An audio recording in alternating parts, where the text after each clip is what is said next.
Welcome back, everybody. Welcome back to Phil's Recap and Review. This is for Invincible, Season 2, Episode 4, I guess, at the mid-season finale. It stinks it's the mid-season finale because now we have to wait some time till we get a new episode of Invincible, but I was very satisfied with this episode tonight. Wow, some intense crap happened, and we're going to get all through it, all up in it, and talk all about it tonight. And I am here with you right now. Joe Dirtylocks is not here at the moment. I haven't been able to get in touch with him, but I'm thinking hopefully right now, and hopefully he'll join us at some point tonight. But if not, I'll be on this silly adventure with you, and you have to deal with my ridiculosity for this evening. Talking about this just really intense episode of Invincible. Watching this episode, it really hammers home that more than anything, this show is hard-hitting emotional drama mixed with over-the-top incredible violence. But the drama and the emotion stuff is real, and this episode was a great example of that. Whether it was the parallel of what was going on Earth or the It's a Bug's Wife situation that was going on that we'll get into in a moment, both carried severe emotional weight. And then all these fights, when we get into these big fights with the Viltrumites, you feel emotion behind that violence, and it's earned. And what was happening in this episode, seeing Mark turn it on at one point in time, finally, to see what he could be theoretically capable of. We get another moment with Nolan just kind of giving him a wake up call kind of situation. What you thinking, Mark? It was just a great episode in an intense way to end things off, but it definitely made me want more. I can see why they were taking a little bit of a break right here, or they just chose this spot to take a little bit of a break. It expanded the world. We met more Viltrumites, and it was a lot of fun. But I'm not alone. Joe might not be with me right now, but I do have some amazing folks already there, already watching along. I know this is Invincible. When a show doesn't air at a certain time, it's harder to get people all gathered together at the same time, but I am still super lucky to have even a few folks jumping into the blah blah blah blah chat. Sorry, because of that YouTube stuff, I have to start saying blah, blah, blah, blah this early in the stream before I can drop the real name of you mother grabbers. Let's see who's in the live chat right now. We got Americus, we got Hemp, we got Captain Laz, and we got Tracy G. It was just a great emotional episode, and the violence that topped off the episode at the end of everything really tied the Duder's room together. And I think, I mean, you could subtitle this episode. They had the George Michael, the Arrested Development George Michael walking with sad music, and then someone saying mother effer. There was a lot of effers going on in this situation. Yup, absolutely. And then finally, at the end of our episode, we have the one and only Lex Luthor playing a very Sinestro-looking character, I must say, for Justice League fans and Superman animated universe stuff. But whatever. But it was great to hear that voice. And the minute you hear it, you're just like, oh, okay, Lex Luthor's in the house. And I thought the intensity of seeing the power, whether it be the main Viltrumite, the one who was holding his guts in. I got his name written down somewhere. The way in the first fight where he's holding Mark down with his finger, it just showed so much incredible intensity.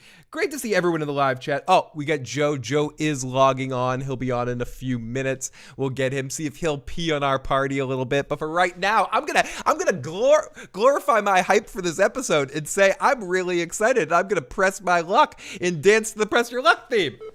Oh yes, it's on. I don't know. I'm not spinning the wheel, but I'm dancing to the Press Your Luck theme for some reason. I don't know. I just did my Cliff Clavin dance for some reason. I don't know what to say that. But this was a great way to end the mid-season of Invincible. I wish we had more than 4 episodes. They pack a lot into these episodes. A lot. There was a couple of moments that I can't wait for Joe to come on here so we can pick apart a little bit. and I'll say mine right off the bat just to see if it matches up with what Joe says. Donald, was that his name? The guy with the glasses, or the robot with the glasses? The fact that he found his glasses and all that rubble. I don't know. Whatever. But what is amazing about this show is it feels to me very real. So moments like that happen. They stand out slightly. All 3 Volts were just scout soldiers. I know. It's not even getting in. Realistically, Nolan is more powerful than each one of them individually. Whether it be because of his age or experience or the fact that he has the cutter move that he can do with the slice, whatever reason, he is stronger, or he seems like has a little bit more abilities and feats, in threat of a better way of saying it, than the other Viltrumites that we've met so far.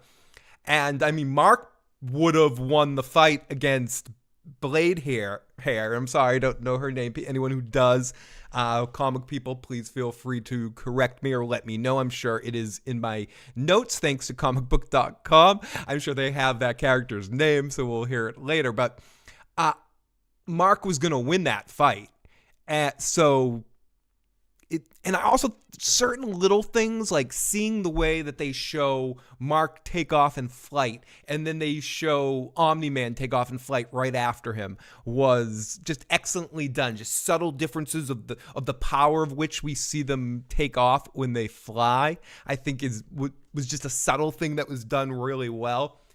I think Debbie is an amazing surprise in this episode, or not in this episode, just in the emotional weight of the season. Not that it's a surprise, but in the sense that, I don't know. I'm not exactly sure how to say this, because I'm not a comic reader, but I am aware that in the comics she's not as big of a character, and they really developed her more for this particular series and kind of getting into that. And I like that about it, because you can really feel the emotional weight of those scenes with her, and they contrast everything that's going on well with Mark. If I had some sort of wishes and dreams, and if we weren't in this universe where we are stuck with 8 episodes for everything instead of having 12 episode seasons, even, or 10 episode seasons, I would have liked this to just be all on the Bugs world. Like a whole episode dedicated to Thrax, so I wouldn't have even needed necessarily us to bounce back to Earth, but I see why they did it in the mid-season finale. I think the Adam Eve stuff continues to be excellently done in amping up the tragedy within that, and her ultimate outcome of having to relent to her asshole father. And probably, I don't know what's to happen with her, but I'm guessing she's going to go into a period where I'm not going to use my powers, and I'm going to live a normal life at home and try to hide away from it. We got a really great scene with Luke Skywalker and Debbie earlier in the episode too. Let's get into the live chat. Sandra Oh is killing it. And I think that's the thing that I love about this show, and I'm really feeling with this show, is the way that they're handling the emotional drama of it all. It's easy to kind of just lean on the fact that they have that knockout punch of entertainment, for me anyways, of the intense violent stuff that they can pull off, that they did at the end of the episode, where they shoot it, draw it, whatever, in a really effective way. That montage that we got of, people's heads breaking, and then Nolan doing the double fist against the guy's brains. This is what happens when you mess with my home. Things like they have that ability to kind of do that, and I'm sure as the story goes on, we're gonna get more and more of these intense moments and finding the drama within the violence of it as well. But they're also handling some of the emotional weight of the character drama better than most Western animated series do. in the sense of making it feel real and you're questioning real stakes, which is why I go to my biggest Joe stress of the episode, if I'm getting nitpicky, is as Joe has joined us with it. So welcome to the show, Joe. Not Cecil, Donald finding his glasses in the rubble. Okay, maybe because he's an android, he somehow like focused in on them and he knew exactly where they were. But I've seen some accidents in my life, and you're not. They're just crushed slightly glasses. And I know I'm being very nitpicky, but that was probably my only nitpicky thing about this episode. And some of the pacing was off, I think. It was awful. I had a feeling you wouldn't like this episode, Joe. It was slow. So we'll get. And it was. I didn't mind the fight at the end, but even still, I was hoping for, rather than this kind of crap, I was hoping for a little bit more. This didn't move our story along. It did. It absolutely did. Not really. Yes. No, I agree. I disagree with you. And this is going to be a fun night. The sun is a big deal. What do you mean? The son is a big deal. Oliver. Big deal. So his second kid, his stepbrother, his half brother, or the fact that Nolan that adds an element to the story, but it doesn't move our story along. It also moves our story along that Mark becomes the defender of Earth now, or becomes the Viltrumite commander of Earth, and Nolan is. Does he become? He's been told to. It doesn't mean he becomes. Well, he's forced in a situation. Otherwise, the millions of people are going. He's in a very difficult millions situation. Millions of people are going to die either way, which progresses the story. No, it doesn't. Yes, it leaves us in the exact same spot. The Viltrumites are coming, going to kill millions of people. Doesn't change our story one bit. Doesn't change our story that he's still mad at his dad. His dad is still now gone. All it did was add a stepbrother. It does not move our story along. Earth is in the same exact spot it was before, with either a Viltrumite leader that's going to kill everybody and enslave everybody, or a Viltrumite leader who's not going to do that, who's going to try to prevent that, which is what he was going to do in the first place when the Viltrumites come. It also progresses, not progressed at all. It progresses our Omni-Man storyline that sets him up. All it does is tell us. It tells us he's in prison now. Big deal. He was, and he's about to die. He's gone. He's gone. Yeah, he's dead. He's essentially going to be dead. Gone. He was gone. But now we know exactly where he's been. He was gone before the last 5 minutes last week, and he's still gone. Big deal. We know where he's been. It doesn't move the story along. It doesn't change any of our stakes. It doesn't change any of I disagree with you. All it does is make Mark a little bit more of a little bitch boy because he's got a fucking brother now. That's really all this did. It gives him more of a reason to be like, I hate my daddy, even though I can't let these blue bugs die. Come on. It does not move our story I do think along. You can not like the episode, but I do feel like it moves the story. No. In spite of what I feel about the episode, I mean, it is a big part of it that it didn't give us anything but a rather decent action sequence where Viltrumites, not only do they not die easy and they're super strong and everything, but apparently they can walk around completely fucking eviscerated too. Yeah, they got it. I assume it's a situation like a Jason situation where we need to have like the brain crushed or something. Like, make sure I'm dead. Like, it really... He was holding in his guts and shit like that. It doesn't move the story along. Our story is in the same spot it was with the addition of a stepbrother. But I think that's a big deal, moving the story along. I think some of it, and I think we move it along with Debbie. How's Mark get home? I think we'll have to see that. I don't think he's going to be home for a while. He has to heal too again as well. And I think Debbie has moved along the story. I think whatever has to do with Nolan's books opens up the world a little bit. Is that what we were supposed to make? I don't know if all the blue beings are dead. They're the ones that had the technology to fly there. If they're all fucking dead, he can't get home. I don't know if all of them are dead. That's an interesting question, Joe. If the Viltrumites, when the ship got there, if they genocided the planet, or I'm surprised, but we do know at least his wife, who was voiced by Ray Seahorn from Better Call Saul fame. If anyone was wondering if that voice sounded familiar to you, So I think some of them have to still be alive. I don't think they spent the time to kill them all. Let's jump into the live chat. The blue Captain says the blue bugs are not dead. Captain also says the brother is a significant character. We'll get into that in a second. Nolan's pep talk was interesting. It's not just about strength. It's how they fight. It's learning how to not just use your strength or your feats. You're fighting to. It's Cobra Kai. You're not sporting. You're not. It's you're Cobra not in a Kai. sport. Yeah, it's Cobra Kai. Yeah. You're fighting to. They're fighting to maim, not win the fight. And the question I have, Joe, and this is where we get into trivial comic book crap, right? Is Nolan the only one that can do the hand slash thing? Because if you had that move, if you had the hand slash, the hand blade, if you had the hand blade move, would you use any other move? Wouldn't you be double hand blading the whole time, every time? That I'd be leading with the hand blade move. I'd never hit in a blunt attack.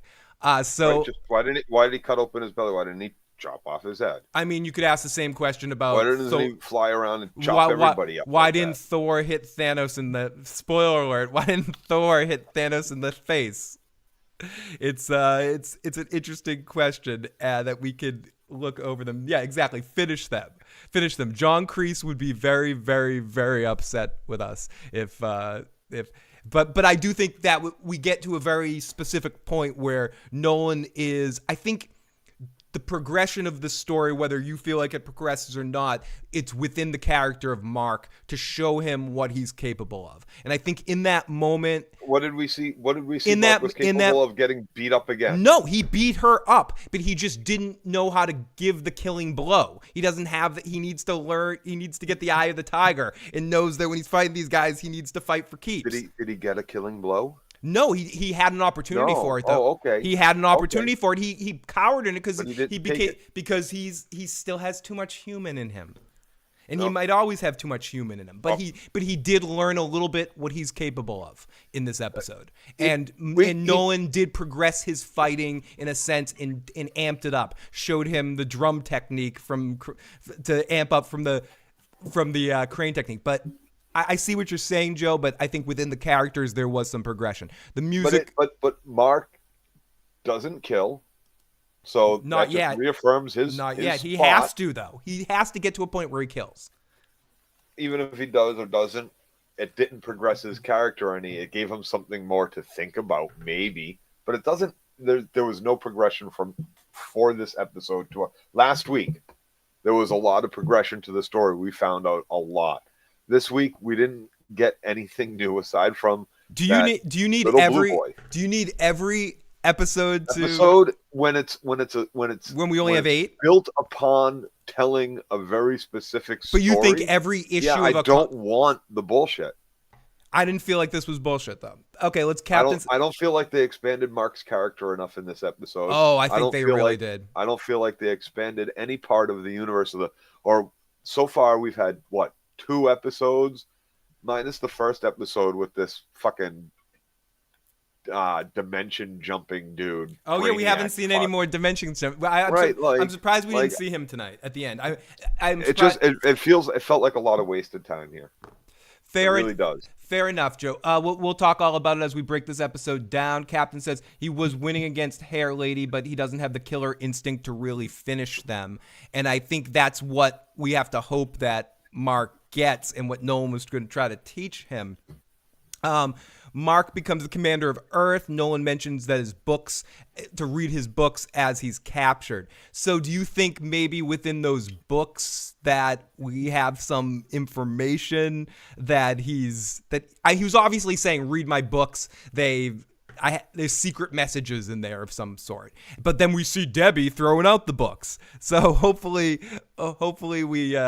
he can just go to the store and buy them. There's more. I mean, they're sold in the stores. It's kind of they make it kind of a big deal that Debbie's throwing out his books. But I mean, if he's a best-selling author and we're online, I mean, Mark can just get a Goodreads account and look at all Nolan's books. But I'm assuming because Nolan's on the cover that there is some information in there on how to find him or how to protect, how to maybe learn how to kill these dudes.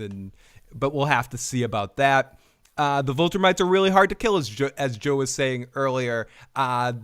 This guy's sliced, his guts are hanging out. He's impaled on a wall, and he managed to fly his way out and do a flying jump kick and Lupin or something, I believe is his name. But yeah, Mark was winning against Hair Lady, but he just didn't have he had an opportunity to deliver the final blow, and then he didn't take them up on it. Oh, I think we're gonna have a voicemail in a second. I think we missed. I'm sorry, Tracy. I might have missed your call. But let's get into this in a second here, because let's not waste any more time and get into talking about this episode. And let's get Joseph. This podcast is not sponsored by Sam Adams. I promise you, it is not. Let's see if we get. I think Tracy's about to leave a voicemail. Cheers to you, Joe. But yeah, voice of the Bug's wife was Ray Seahorn. I thought, see, Joe, I almost like sometimes when we disagree about stuff. I feel like we get a lot of progression on Nolan's character. Nolan learned a lot. He was at a point where he's ready to throw himself into a black hole for suicide, but because of Mark's influence on him, he decided to save this whole race of the bug people and really did it apparently for the right reasons, which is not what he ever did anything else in his life for, in the sense of he really did kind of go against the Empire, essentially, and make a choice. So him as a person, again, within a character, maybe not within the story, but within individual characters, we did learn a lot about the growth that Nolan had. I guess we heard more about it than we saw it, so it's questionable. But and I think in Ray's scene with the Bug's Life thing, she did express a lot of that about how much Nolan was for them and the Thraxians or whatever. And the Thraxians live a year.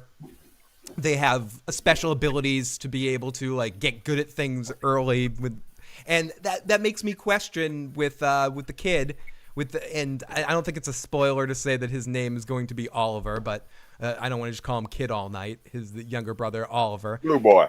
But Blue Boy, the Buggy, is he gonna have a short lifespan, or is his Viltrumite-ness gonna sort of overcome that? Or listen, obviously the Viltrumite half is going to make him age super fast and live super long. Or will he age super fast in Benjamin Buttons and sort of die early or something like that? I'm not sure. But we got Lady Datish in the live chat. Great to have everyone joining us tonight on this Friday night. If you celebrated a happy Thanksgiving, I hope you ate a lot and you're recovering tonight. Having your post-Thanksgiving drinks. We appreciate any of you guys jumping in to join it with us. Please hit that like button and share this out with more folks. So, Joe, let's get into this, because I know you're already done with this episode. So let's get into the recap of it.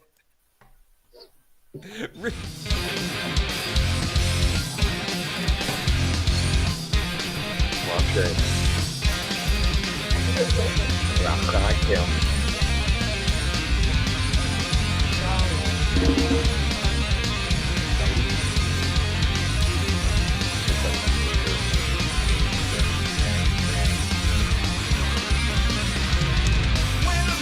You know, I wasn't sure if I was going to do the recap, but I knew I needed to get my bottle of vodka, so there you go. It's served as a good situation. Let's get into the recap of this episode. Again, thank you to comicbook.com for supplying the recap and letting me just watch the episode freely. I can tell you about the bug kids aging, but I don't know if you want spoilers. Hold off on the spoilers for now. We might do a spoiler cast at the end, especially if either Joe or I mean, I've read a little bit about it, enough to... Still haven't read anything about it, so... And I've read enough and seen enough panels to be able to talk a little bit about spoiler stuff, but I do want to catch up between now and whenever the next season starts. I think the next half, there's rumors it's coming back as early as January, but I'm assuming probably February. But it might be like right after the new year, like the first week. And also, Joe and I on Sunday nights in February, we'll be getting back into The Walking Dead. And for 6 weeks, we'll be talking about the Rick Grimes and Michonne series live after every episode. So make sure you join us on Sunday evenings. That's soon. I didn't realize that was going to be as soon as it's coming. There's also some other good things coming out. So we got I don't know if you watched Reacher at all, but that starts again in December 15th. I have not. We've had a request for. I need to talk to you off air about Apple Plus stuff, but someone requested us talking about this new Godzilla show on Apple Plus. No, thank you. And no, I might talk about it or something. Maybe. I thought it was a movie, not a show, so maybe I'll check it out. I've been actually watching on Apple Plus. That's why dude, I watched the episode yesterday, and I was thinking about this show while I was at work, and then on my way home, started thinking about whatever, got home, started to relax, put on the TV, and went right into what Katie and I had been binging, For All Mankind. And she looks at me, she goes, "Hey, do you have a show tonight?" And I was like, "Fuck." yeah, that's why I was like, I logged in right then. That's why I was late. Joe's in a hurry. He wants to get back to binging. He doesn't want to talk about this crap. But here we go. Let's see if Tracy agrees more with me or agrees more with you, Joe. Here's our first voicemail of the evening from the wonderful Tracy G. Let's see her opinions on this episode. Hey, Phil. Hey, Joe. Hey, Chad. Happy holidays to everybody. I wanted to leave a voicemail with just some quick thoughts. I liked it the last 2 episodes of Invincible. It really made up for the first 2 because the first 2 was a little bit meh. And I disagree with Joe. I do think they moved the plot forward. We see that Invincible has a task at hand with Earth now. And we need to find out what he does. I also like the realism of Mark finding out about his father's new family when he said F his father, F his wife, F his kids. Yeah, and I'm going to get back to your voicemail, Tracy, but I just wanted to jump in on that in a second. I think whether you think the story moved around, Stephen Glenn Walking Dead, and JK had some great, and Sandra Oh had some amazing acting performances. The moment when he came up to him and was like hugging him and embraced him, or the whole scene when he sees Nolan kiss the bug girl for the first time. Yeah, his reaction. You called mom a pet, but then you went and fucked the blue bug chick. Yeah. And another kid. Yeah, I think all that little stuff. Like, you've only been gone for a couple of months. You tried to murder me, and Joe, that's the little character stuff that it's the okay. And you might disagree with this. We're gonna get back to Tracy G's message in a second. A show that I absolutely love that you can't stand. It reminds me of like BoJack moments when we're really dealing with like real emotional stakes in characters, but still. And I know you hate that show, but I particularly love it. So let's get back to Tracy G's message. That was a little bit. Can you hear still, Joe, or should I wait? I'll wait for Joe to get back to play the rest of Tracy's message. Yeah, wait for him to get back. I definitely got issues, man. Dwarf Burger says plot armor is strong. We get the Dwarf Burger in the live chat. Welcome in. Let's get into the recap of this episode, and Tracy, we'll play the rest of your message when Joe gets back. Broken Man. The episode starts with a flashback of the ending of season 1. This time we follow Omni-Man as he flies away from the Earth. Nolan flew into the depths of space alone with no apparent direction until eventually he ends up at a black hole sun. Won't you come? Won't you come? He tries to kill himself, but does he really try to kill himself? He doesn't go past the event horizon. How close can these guys fly? This was, if we're getting into feats, if we're getting into like really looking at this thing from a crazy perspective here, and what these motherfuckers could do, he was. I mean, I don't know how close he actually was to the event horizon. Is that what they call them? Like, I don't know. I'm not an astrology. I know what I said. I'm not an astrology major. I don't know my comet from my Quark. I don't know. I just want to say Star Trek terms, but he was pretty damn close. But anyways, so he's hanging out by the black hole, thinking about jumping on in for a swim. But no, he's thinking about going away. Would love to see Homelander versus Omni-Man. Check out the what do they call? What's that channel called? Death Battle? Is that what it's called? I think there is an Omni-Man versus Homelander video. If I wouldn't get flagged for whatever reason from playing it, I would play it right now if I could. But it does exist, at least from that standpoint, and they break it down a little bit. Great to see bands I will watch because I haven't watched episode 4. Hopefully you will pop on in here and we'll still be rocking. When Mark hugged Nolan, Nolan had his fist clenched because he thought Mark was going to attack him. I thought that was a great moment too, and as he relaxed and he sort of tensed up thinking that this was going to will Mark choose violence here? But at that moment, he's trying to kill himself. The Thraxian ship appears, nearly gets pulled into the black hole void, but Omni-Man saves the vessel and he returns there.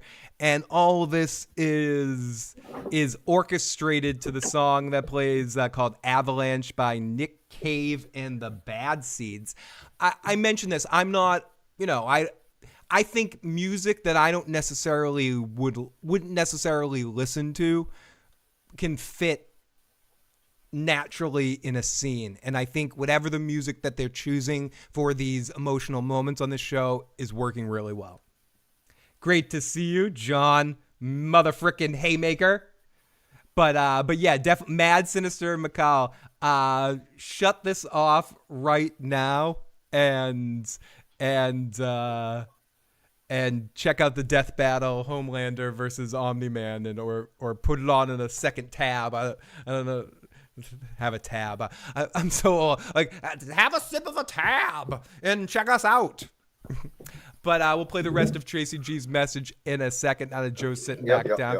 But we will, at that moment, the Thraxian ship appears, nearly gets pulled into the void, but Omni-Man saves the vessel and returns them to Thraxia. Tracy G also adds, Joe, I'm also binge watching For All Mankind as well. What episode, John? And let's continue with Tracy's message. I actually loved it. It was really real. So I agree totally with the writing in that. And then I also love the action. So I think for the next half, it's starting to make it seem like season 1, because I was worried after the first 2 episodes, were we going to get something different? But these last 2, it does make it seem like we're back in the throes of season 1. So I'm happy for that.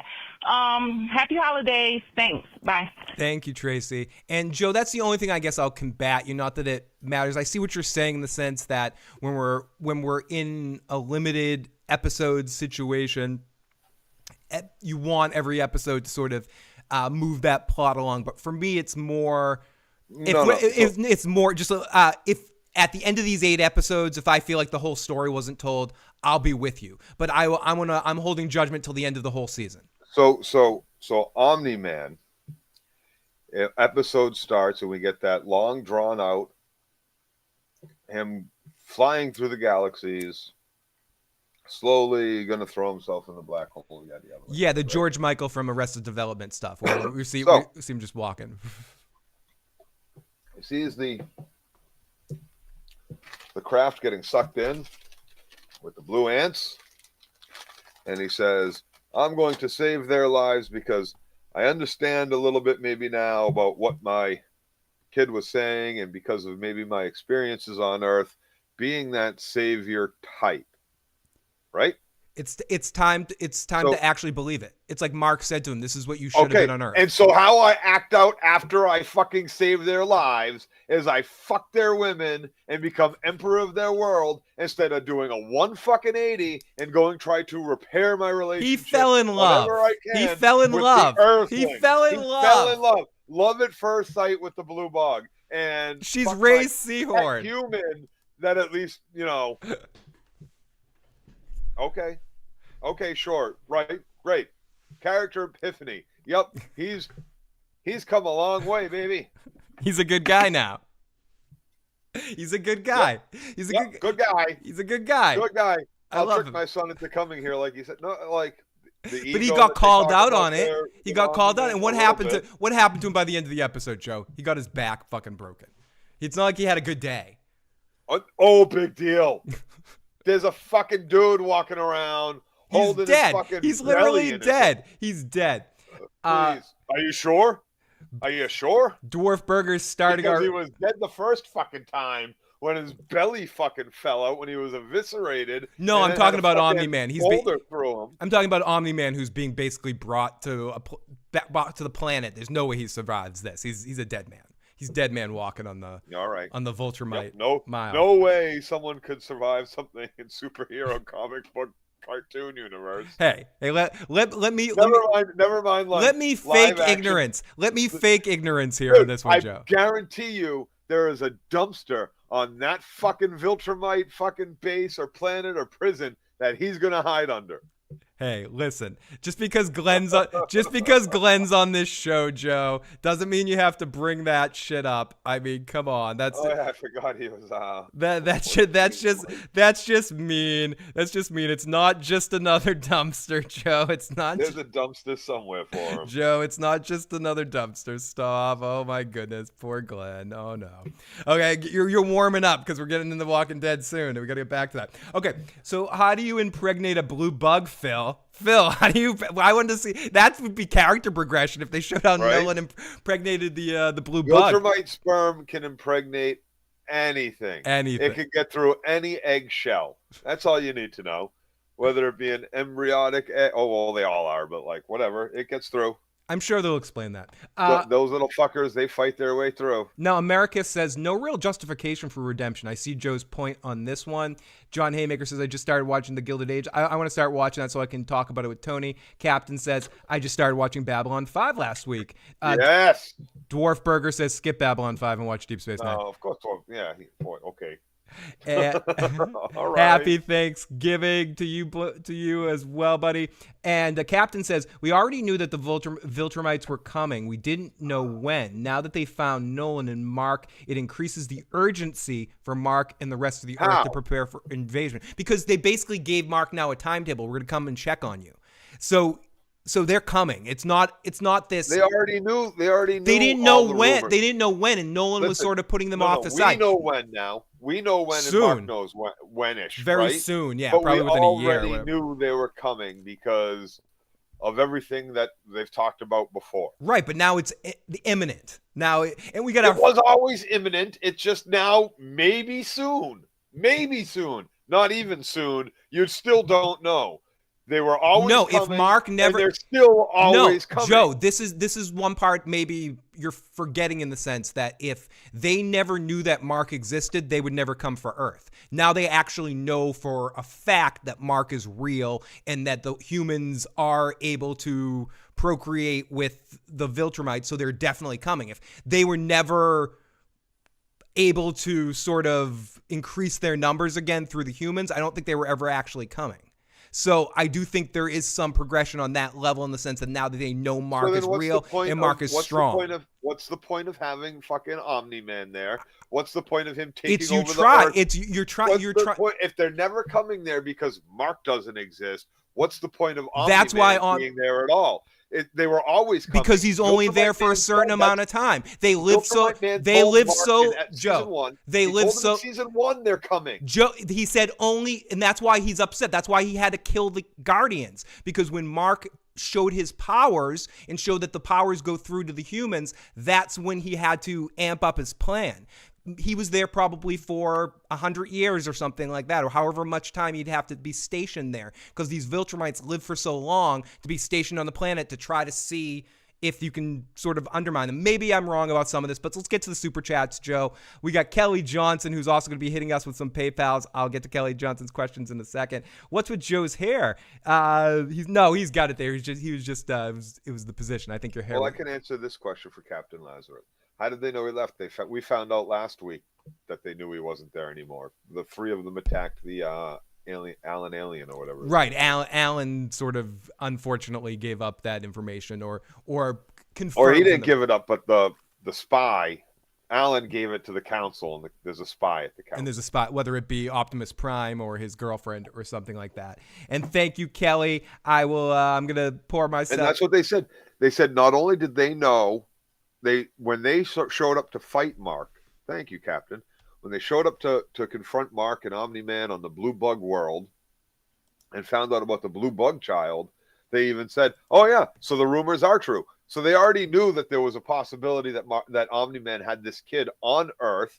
They also knew he wasn't on Earth anymore, and they knew where he was on Blue Bug Planet. That's why they fucking showed up there. Like, they were always coming to Earth.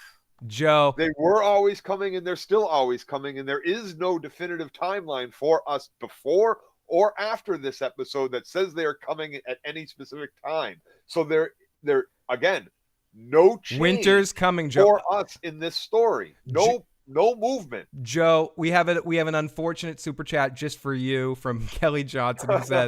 He says, Phil, why does that's for you, not for me? No, but it's you answer it. It's true. I guess this is more a question from me, but it requires some. She doesn't say Phil. She just asks. Kelly is a he. Just ask what's with. Phil, why does Joe not realize that Babylon 5 is a good show, but not quite top tier? Is he gonna die on that hill? Yeah, I'm gonna. If you're asking me that question, yes, Joe's gonna die on that hill. If you're talking all-time shows. All-time shows? Yeah. I mean, like, what are you talking? Top tier? For you. Sci-fi. If you were making your top 5 all-time shows, not your favorites, just what you thought were the 5 best shows, would Babylon 5 be one of them? No. Okay.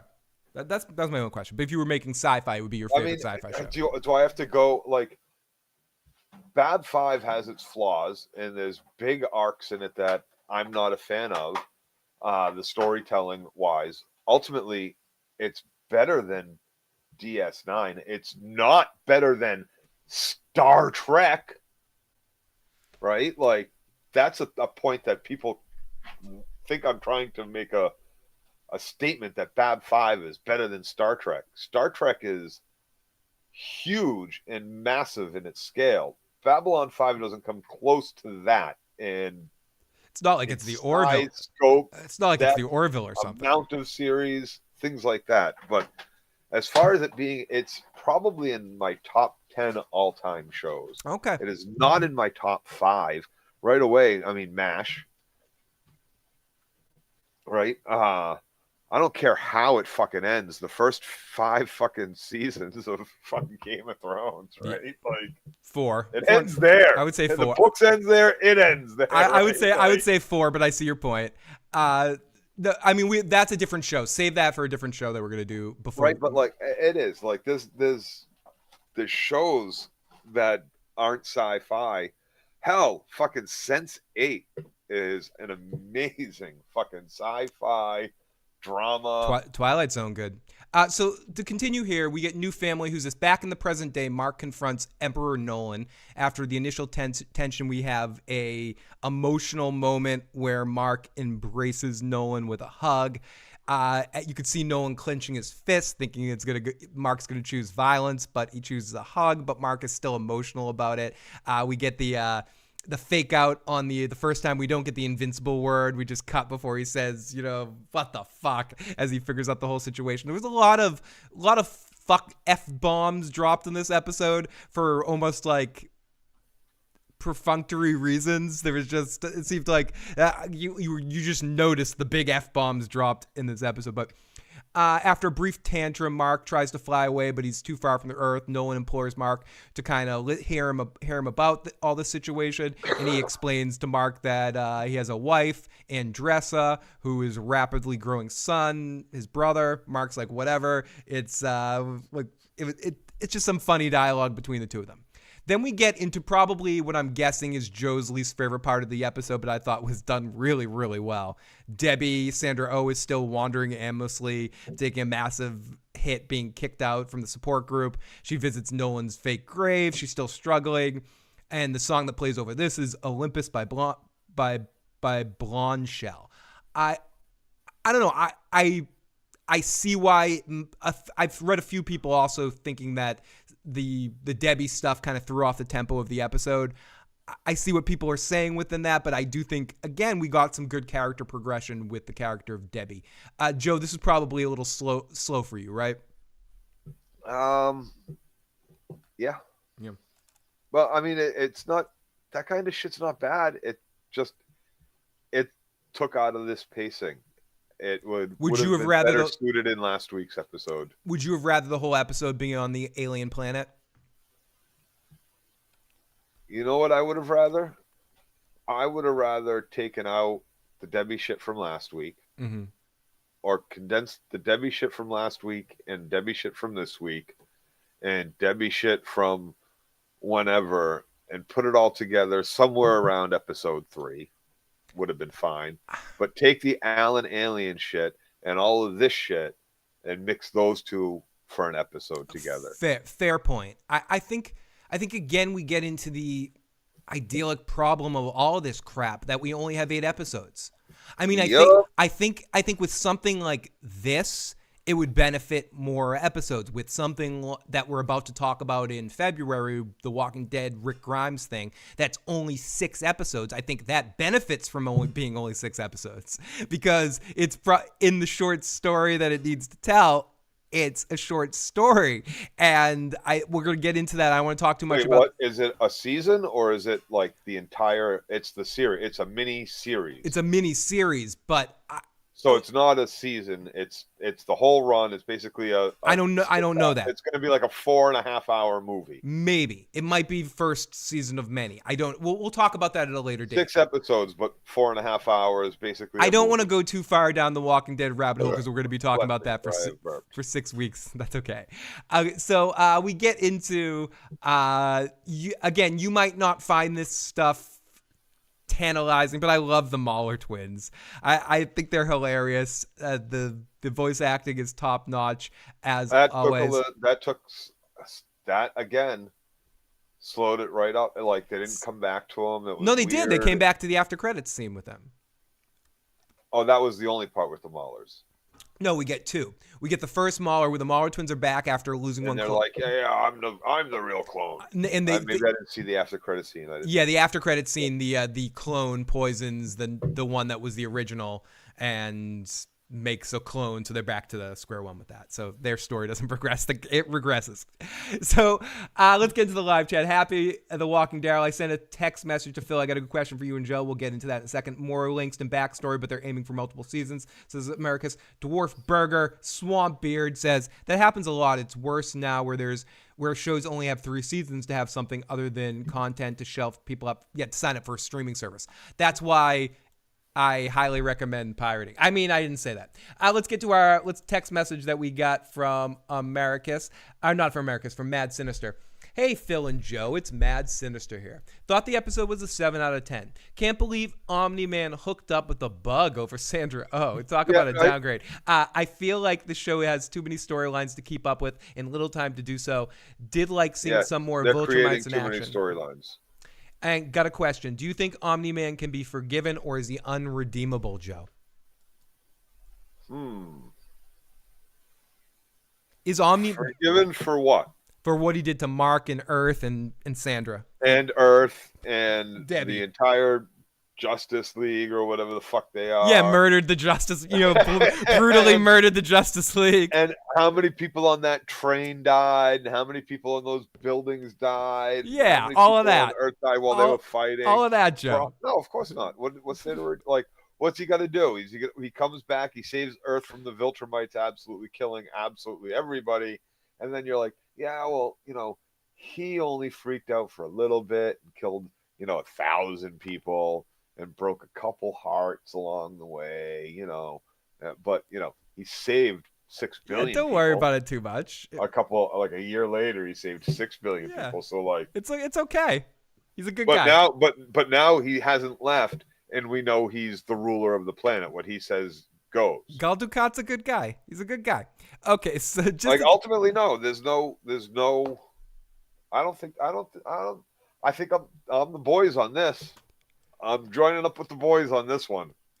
We got to take out Omni-Man. Yeah, we got to stop his ass somehow. Okay, so yeah, we got our Mauler twins. Oh, sorry, the pictures are too big. I was hoping they'd be small, but they're large. That's what he said. I could do a Mauler twins spin-off. Yeah, you're. That's what I'm saying. I think they're interesting enough characters that they sort of carry a scene. That's the thing. I And do like the Mauler. You know what? I'm not far off from a 7. I'm pretty damn close to that. It's not an awful episode.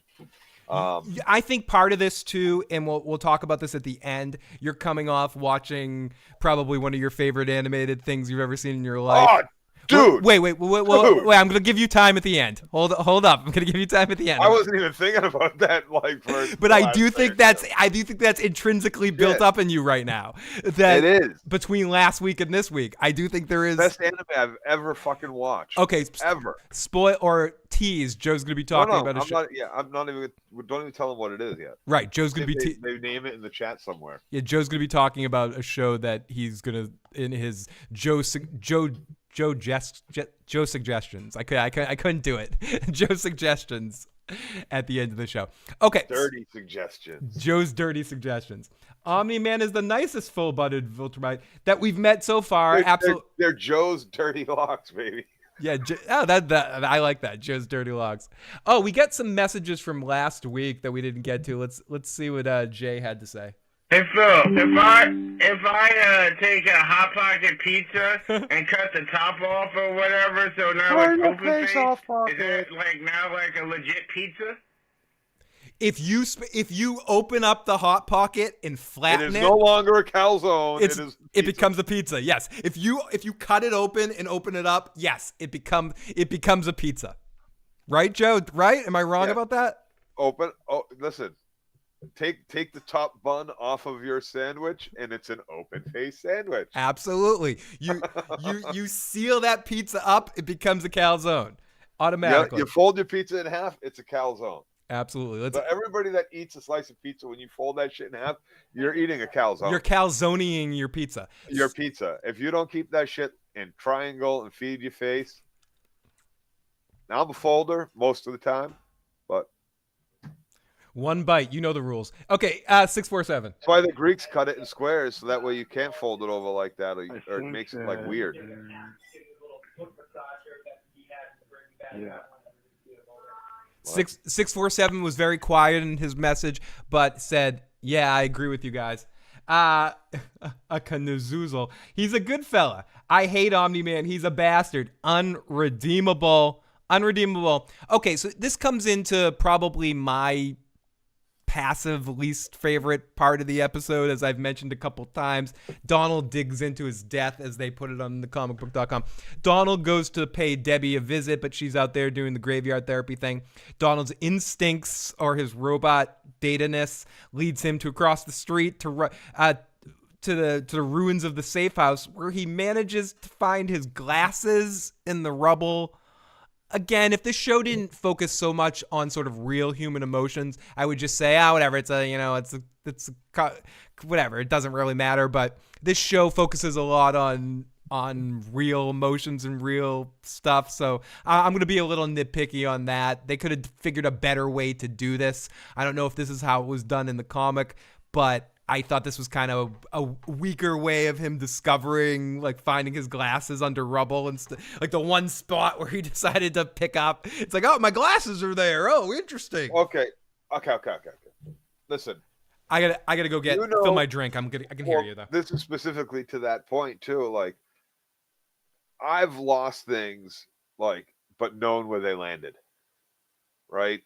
Thrown things, didn't see where it went, but knew where it landed by hearing it, or know where it was when it fell or dropped off of you and went back to go get it.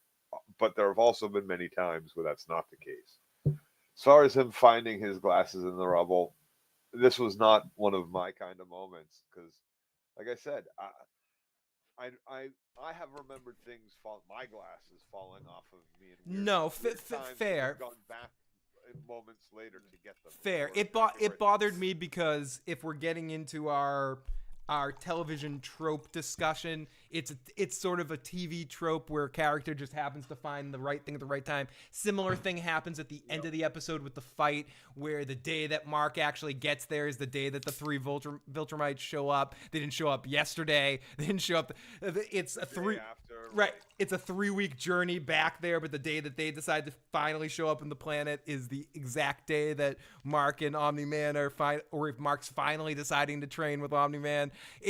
Things like that are television things that I guess I should just accept, but sometimes I've done too many podcasts with you to not develop my own picky nits and little or TV tropes that I get it. tickle my bumhole, and that one tickled me a little bit, where I'm just like, oh dude, he found the glasses. You didn't need to put the glasses stuff. Him seeing the computer thing and then cutting himself would have been enough. The glasses, the extra glasses find just tickled my snuffed me up in my uppagus a little bit. That's all I'm saying. It's trivial and stupid, and it's whatever. But I felt like you in the moment, Joe, where I was like, oh, this is I don't know why. This was another moment I kind of spaced out for a second, and I don't remember how big was the rock he had to move. It was just like he moved some of the rubble. It was. But my question is, was it rubble that you would have had a hard time moving out of the way, Phil? I mean, we're talking about me here, you know. Yes, I'm talking about you. No. Okay. No. Because that's a an aha moment when you move like a 200-pound boulder with one arm. Right. No, it was more just moving some debris away. John Haymaker, I think I fixed it. Let me know.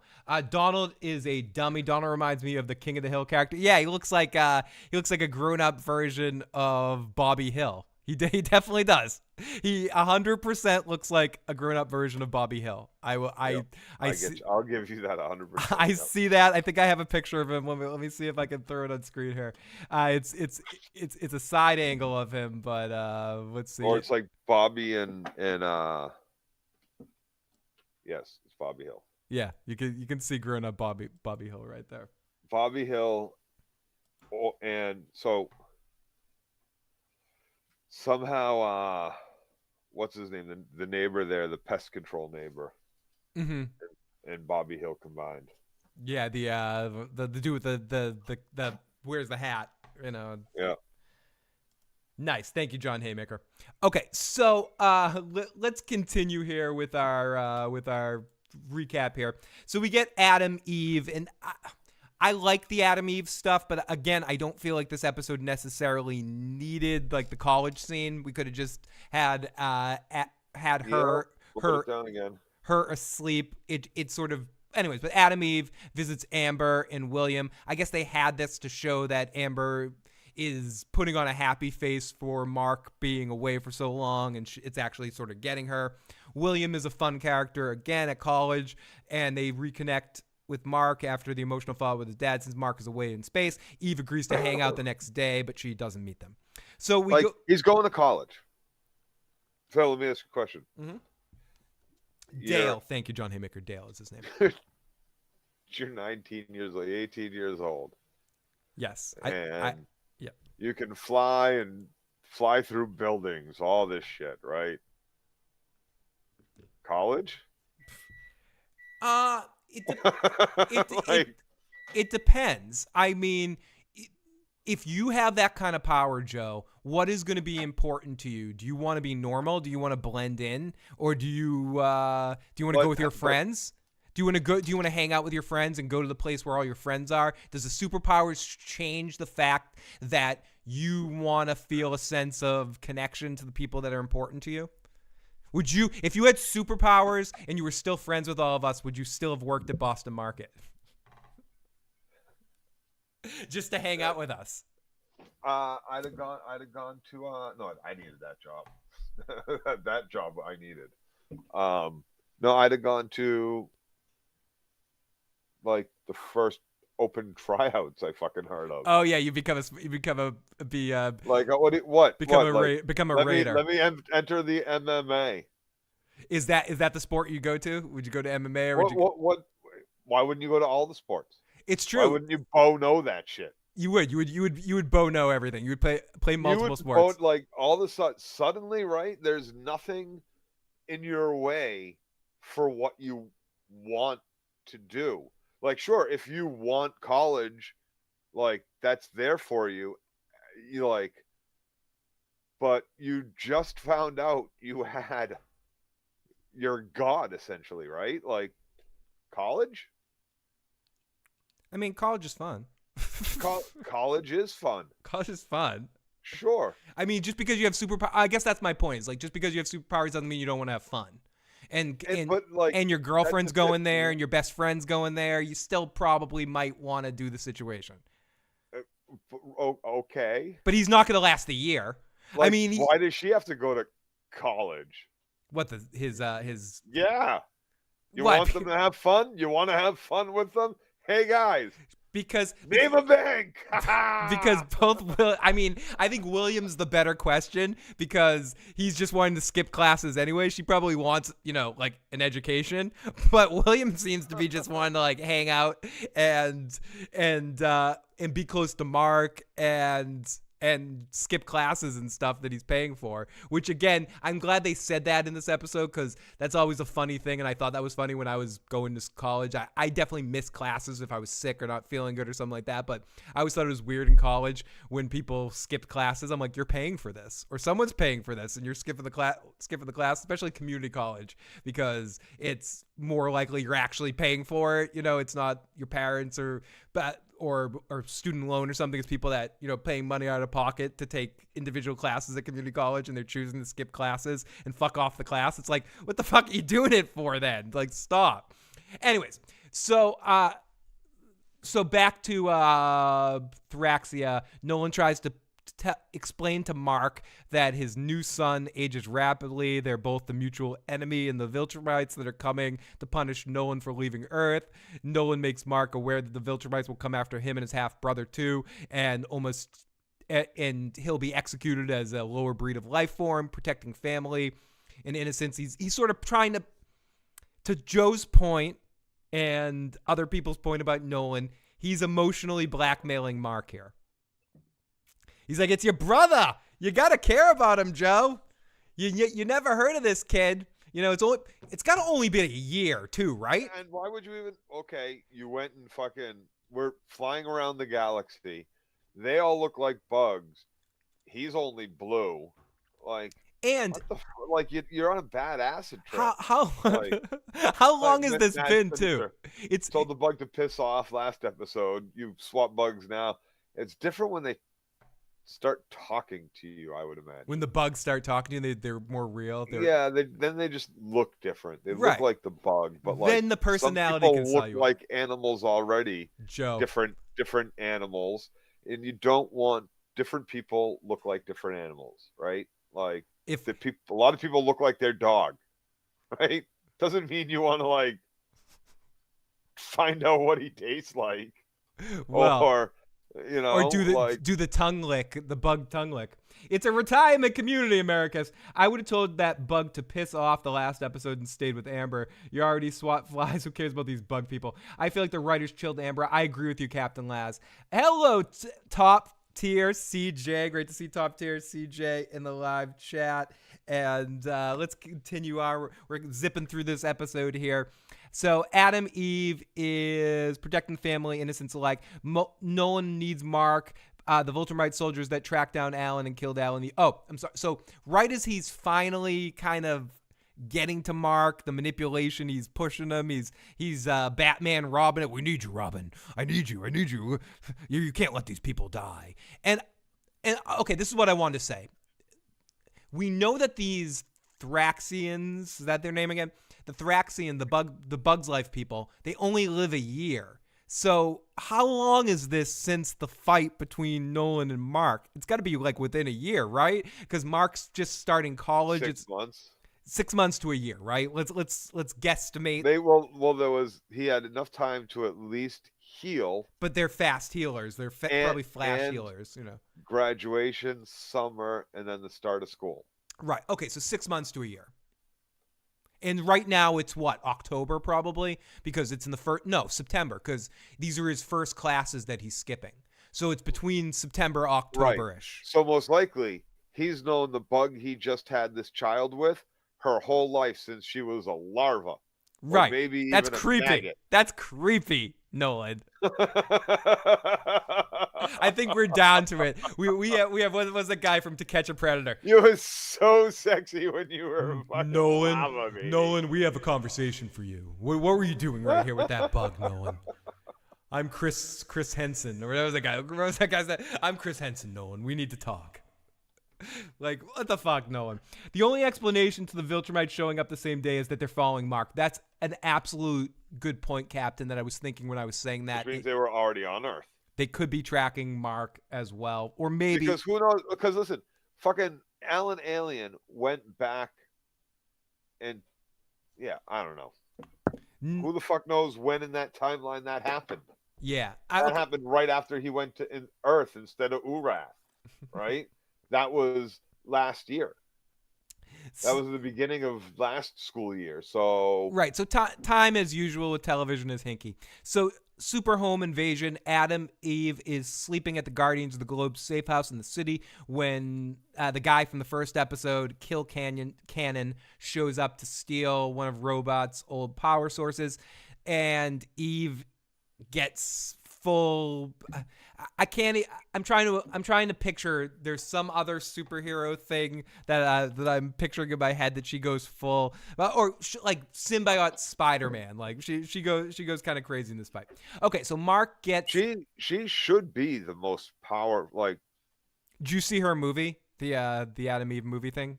I watched like some of the spec. It's pretty fucked up. It was pretty fucked But up. like I think they changed her a little bit, but like ultimately. She changed the atoms around. They limit her to like, okay, you can't do it to organic shit, right? But like she does all the fucking time. She like and we have food. Yeah, no, she is sneaky, the most powerful one. Like you should be whatever, your atoms just fucking gone. Dwarf like done. By Mark. Dwarfburger says everyone's is a fodder. Only civilized way to eat pizza. Everyone's a folder. Only civilized way to eat pizza. Top Tier says he's known her since she was a little wee larva, as Joe was saying. Just a little larvae. Oh, how cute. Cute larvae stuff. So Mark gets so we'll get back to Eve in a second. Mark gets Andressa and his half-brother to safety in some caves beneath Thraxia. There are these caves that protect these bug people during lightning storms. And they have some name that they don't live long enough to remember. This is Ray's big scene. As I mentioned before, the Andressa is played by Better Call Saul, and future series that we'll be covering on this channel that I cannot wait to cover. Vince Gilligan's new series that is going to be starring Ray Seahorn on Apple Plus, probably coming out sometime in the next 2 years. Not connected to the Better Call Saul Breaking Bad universe. It's just Vince Gilligan's next thing, and he has decided Ray Seahorn will be his star for this next series, and I am excited about that because I'm a huge fan of hers from Better Call Saul, and she did a great job in her bit part in this role. I am fanboying a little bit for her, but it was still great to see her voice. She has a good scene here with Mark where she sort of gets Mark to kind of feel even more for Nolan, whether it's a manipulation or not. Either way, Mark is a sensitive, manipulatable soul. They make enough of a connection where Mark kind of apologizes, and a Viltrumite soldier shows up. Lucan shows up, and he basically says to Mark, if you survive this fight, you're in the club. If not, you're dead, and it doesn't matter. So he kind of puts him up to the challenge of the purge, and the way this is where probably the only part of the episode you dug a little bit, where it gets into this action segment here, which I think was done really. There's no doubt that this show draws action really well. And even in this one little scene where he's like kind of pushing him down with his finger, and he's like, maybe you're not a Viltrumite, stupid idiot. Omni-Man shows up, and gets into a huge fight with him, and he does the karate chop move and cuts through him, eviscerates him, guts him, and then sort of sticks him on the wall. And I mean, throws a boulder through him. In fairness, Joe, to Omni-Man, I didn't even once for a second in this moment. This was still alive. Yeah, this was John McClane, Die Hard levels of the guy coming back, like with the blonde guy. You're like, that guy's dead. And why is he punching anyone? Like you said, Phil, why is he punching anyone? He should be doing that Jaws move. Chop to everybody. Like, Joe, cut you up with my blade hand. Thank you for getting back to that, because that's my point. Like, if you had that in your arsenal, like, Joe, I'm gonna get. Was it his fingernail that did it? Maybe. Either way, can't everyone do that, or is that special to him? I'm gonna say that. Talk about something personal. When we were younger, and we could actually have ankles, Joe played a lot of basketball. And Joe had one really, really good, like, he was a good basketball player, but he had one really, really good move. He could do this behind the back dribble, hesitation dribble thing. He did it literally every time you had the ball, Joe. If you were playing in a real game, you would not do that move. And that's kind of my point. Once in the game. No, like, you would do it almost at least once a possession. And what I'm saying is, if you're on the dribbling down the court, because you would do it as part of, like, when you were doing ball control stuff and you were playing like poker. Right, it worked all the fucking time. That's right? my point is, like, you did it all the time because it worked all the time. Omni-Man's move there, just do it all the fucking time. It works all the time. If it works, fucking do it. Like, if I could hit, I only hit what, 50%, 40%, we'll say 3-pointers. If I could have hit 70%, I would have done the around the back move and stopped at the 3-point line and shot from there. Exactly. Instead of driving all the way. Exactly. So anyways, Nolan fucks them up, and then they say, hey, we got 2 more to deal with, and they go into it, and we get this. So we'll get to that in a second. So Eve, then we cut back and forth between Eve battling King Kilcannon, what a name, on a bridge. But things go bad when she's being arrogant and she's being all black suit Spider-Man, and she ends up letting him shoot off a big shot, blocks it, and this elderly couple falls into the water, and she tries to, like, Spider-Man Gwen Stacy them, but isn't quite there in time. I guess spoiler alert about Gwen Stacy and Spider-Man. So Eve dives in the water, and I like how she automatically sort of creates a scuba suit for herself, which was kind of cool. But they're injured. I'm assuming they die, right? Those people, if she's going back to her parents, her dickhead dad at the end, those people probably died.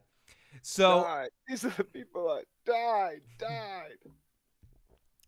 Mad Sinister, I hope we won't be on next Friday. Maybe we'll be on for something next week. I'll have to talk to Joe. Maybe because it's sort of the end of the year stuff. So maybe we'll do our top 5 shows of all time or something silly next Friday if Joe wants to rock next week. But if not, we'll maybe we'll try to keep our Friday thing going on. It definitely depends on your superpowers. What do we got? We got sorry, I'm seeing okay, here. Dwarf Burger, if you're the guy in The Boys, what's his name? Beef love sausage. Oh, big love sausage. Yep. If you're love sausage, right, in The Boys, you use your superpower all the time. All the frickin' all the time. All the it's true. You're using that in daily life, actually.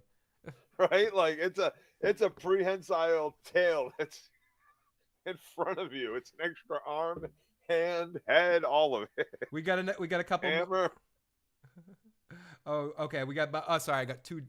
I got a charge for my PlayStation and got a super chat. So thank you, Kelly, for paying part of my PlayStation donation. May you just need to be conquest and beat Subsense into Joe Dirty Locks' head.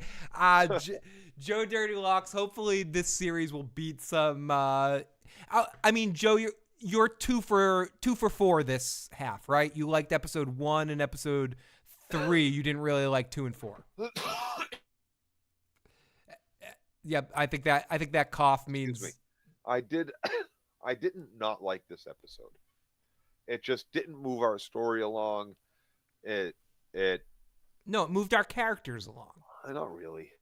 Yeah, Not really I at think all. it did. Everybody's still in the same spot they were, as far as we're concerned. Really, Omni-Man's they are. in jail. Mark is his. Who gives a fuck where Omni-Man is? He's a dead man walking on the fucking. But who gives a fuck? I He care. left. He left. He was gone. He's still gone. At home, Debbie is, speaking of which, What difference does it make what the circumstances of his being gone are? He's gone. The I dropped the brother guilt. Oh, look at, here's a baby. Care about it. Care about this baby. Joe, but Like, I want to love him and hug him and call him George. Okay, so we tripped down at the home. Debbie is going through her, pulling out the photos and ripping them up, and who shows? I'm the super strong. Like, I'm still on that baby shit. I'm the super strong God thing that just beat you up, but you have to save my baby.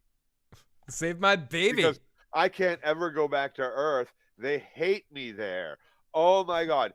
Here I'm like emperor and king, but like at Earth, I can't live there. Give like Omni-Man a When break. everybody Listen, hated Mark. me, they might put me in jail or something for the shit I did. I can't do any time. Listen, Mark. I'll stay here, but you got to save my baby.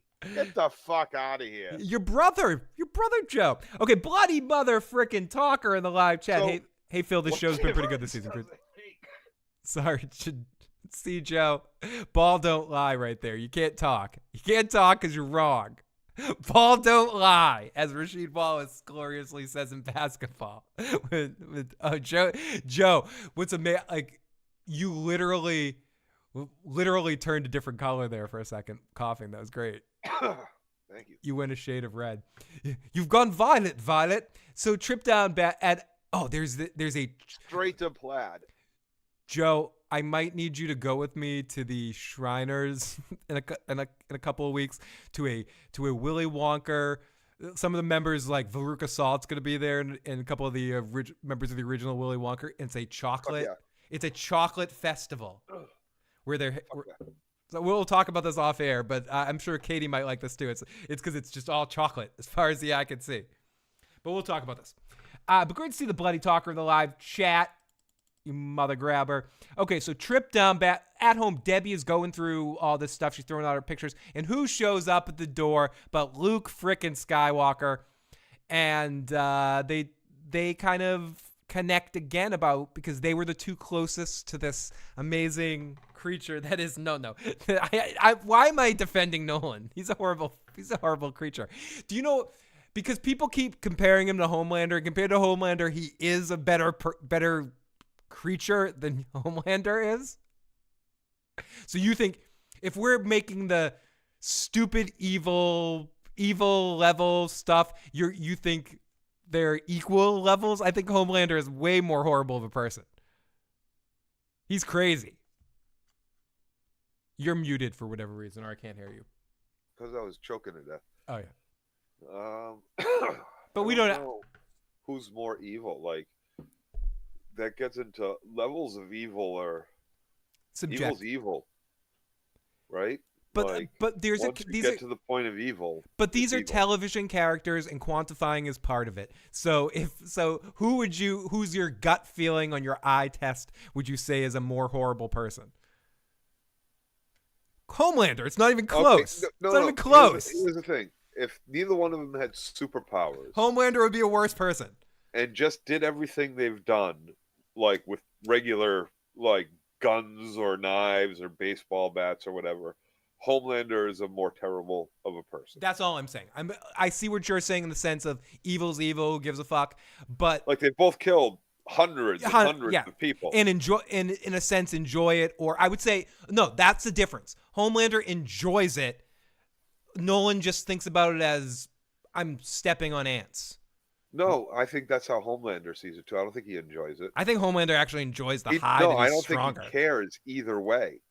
To him, it doesn't matter. Kill him or don't kill him. Fair. That's a fair point, Joe. in fact, he goes out of his way to not kill people and make them do what he wants. That's what I think. The manipulation part, the I want you to do what I want you to do, or be how I want you to be, or I'll kill you, and then possibly just kill you anyway because whatever, you're still. And I would say, me. I just wanted something from you. And as the Bloody Talker points out, I would say, and he's a rapist. Omni-Man's worst quality is at the end there with Mark. His back is broken. It's the end of it all, and he's trying to sell books. You know, he's like, buy my book, Mark. Mark, make sure you buy my books. Like that was his last one. I know it means something, but it was just whatever. Okay, there's a fun meme going on where or a GIF or whatever where they have the critic being like, buy my book with already hooked up. The internet is great sometimes. So Debbie, she finally says goodbye to yesterday. So Donald cuts himself. We already kind of talked about this. He cuts himself and figures out I guess he's an android. So Cecil made an android version of his number one. I thought he was going to be a clone. That he somehow figured out the Mahler twins technology and it's like a clone of him. But I guess he's an android because the knife bent when he stabbed into him, like a Terminator kind of thing. Yeah. Captain says Nolan seems to struggle with his morality, and Homelander doesn't give a crap about stuff like that. That's kind of where I'm with it. I think Nolan doesn't really struggle with the thing. I mean, Nolan struggles with the things he do. You see in this episode, either way, whether we think it's a giant manipulation or not. In a sense, Nolan does. He's doing it for because he's a soldier. I'm a soldier. Whereas Homelander's doing it because of the power trip he gets off of being better and stronger than people. At least that's the vibe I get from Homelander compared to Nolan in that sense. Yeah, they both have the ego. Yeah, they both have the ego, 100%. But I think that all Viltrumites have is Nolan's ego low compared to other Viltrumites? That's a question I have, but I don't know. I honestly don't know. Phil and Joe, where do you compare this season to the first season? I'm liking this season so far better. I think as a whole, I'm enjoying this season better, but I think last season it's hard because it starts so strong and it ends so strong. I think there's good episodes in the middle, but it does what you need to do in the sense of like a band starting a set. You need to play like a great first song and a great last song. And I think Invincible does that better than almost any show, like a first episode and a last episode. It bookends things really, really well, Joe. All right. But do you have an opinion on this season versus last season? I can't. This is 4 episodes in, and I would have to do a rewatch of the first 4 episodes, wait a week in between to get the same kind of feeling. Yeah. But it wouldn't happen really. Hyperbolic recency bias is a thing when you're watching something, so it's always hard to rank seasons of a show compared to another season of a show without watching them. I think you can judge that so much easier in a binge rather than every year that Cobra Kai comes out, judging the season against each other. I mean, you can say that certain ones, but if we watch them all together. Season 1 of Mankind, I started watching an episode a couple months ago. Katie and I turned it off, and I was like, I think it's on like season 4, and it moves through time pretty fast. Maybe we should give it another shot.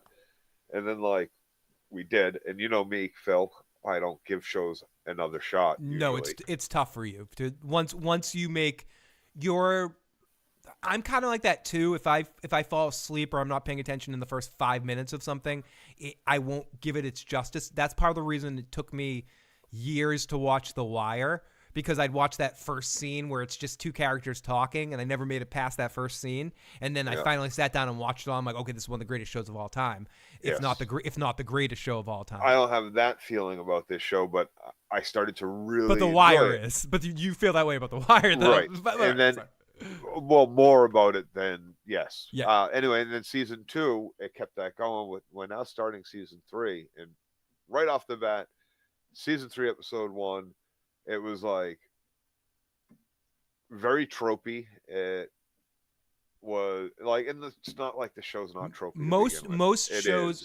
Most shows' first seasons went back in as shows developed. It's different now, but a lot of shows' first seasons are that they're still figuring out their legging of what's going on in the show. Mad Men, the first season is kind of tough. Yeah. You got to kind of get into that and feel what the show is feeling. And I think when you deal with these movies that have been extended to television shows, it's a little different. But with a show, I think that's why something like Severance is so impressive, because of what it was done in that first season. It had a first season that if we never get any more Severance, that first season exists into itself as almost a perfect television season.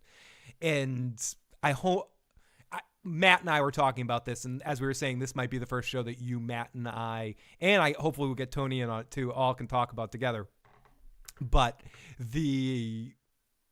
Matt's like, I almost don't want a second season to happen because of how perfect that first season. I'm scared. I personally trust Ben Stiller and his creative team to come up with some great stuff, because I think Ben Stiller has a history of always doing interesting, good content, stuff that he's directing and creating, not necessarily stuff he's acting in. I'm not a big fan of Night in the Museum or something like that. So there's another thing that goes into it too. Too much time in between a season gives the writers too much time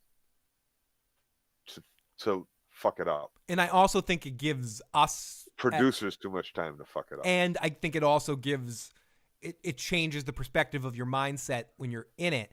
I think not every show can play with time like that. I think a show coming out every year helps build an audience, and I think anyways, but let's finish off this episode, and then we'll have some extended discussion here, because Bloody Talker says Bloody Talker and Joe are locked in right now. It's why on rewatch you only really watch seasons 1 through 5 of Game of Thrones.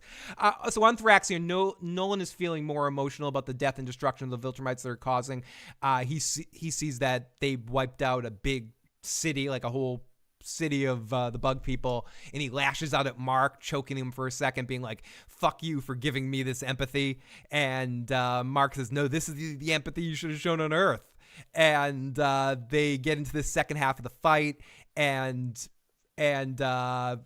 Omni-Man starts kicking the crap out of this other dude, and then Mark goes head to head with Knife Ponytail Girl, and Mark's getting his ass kicked and sliced up.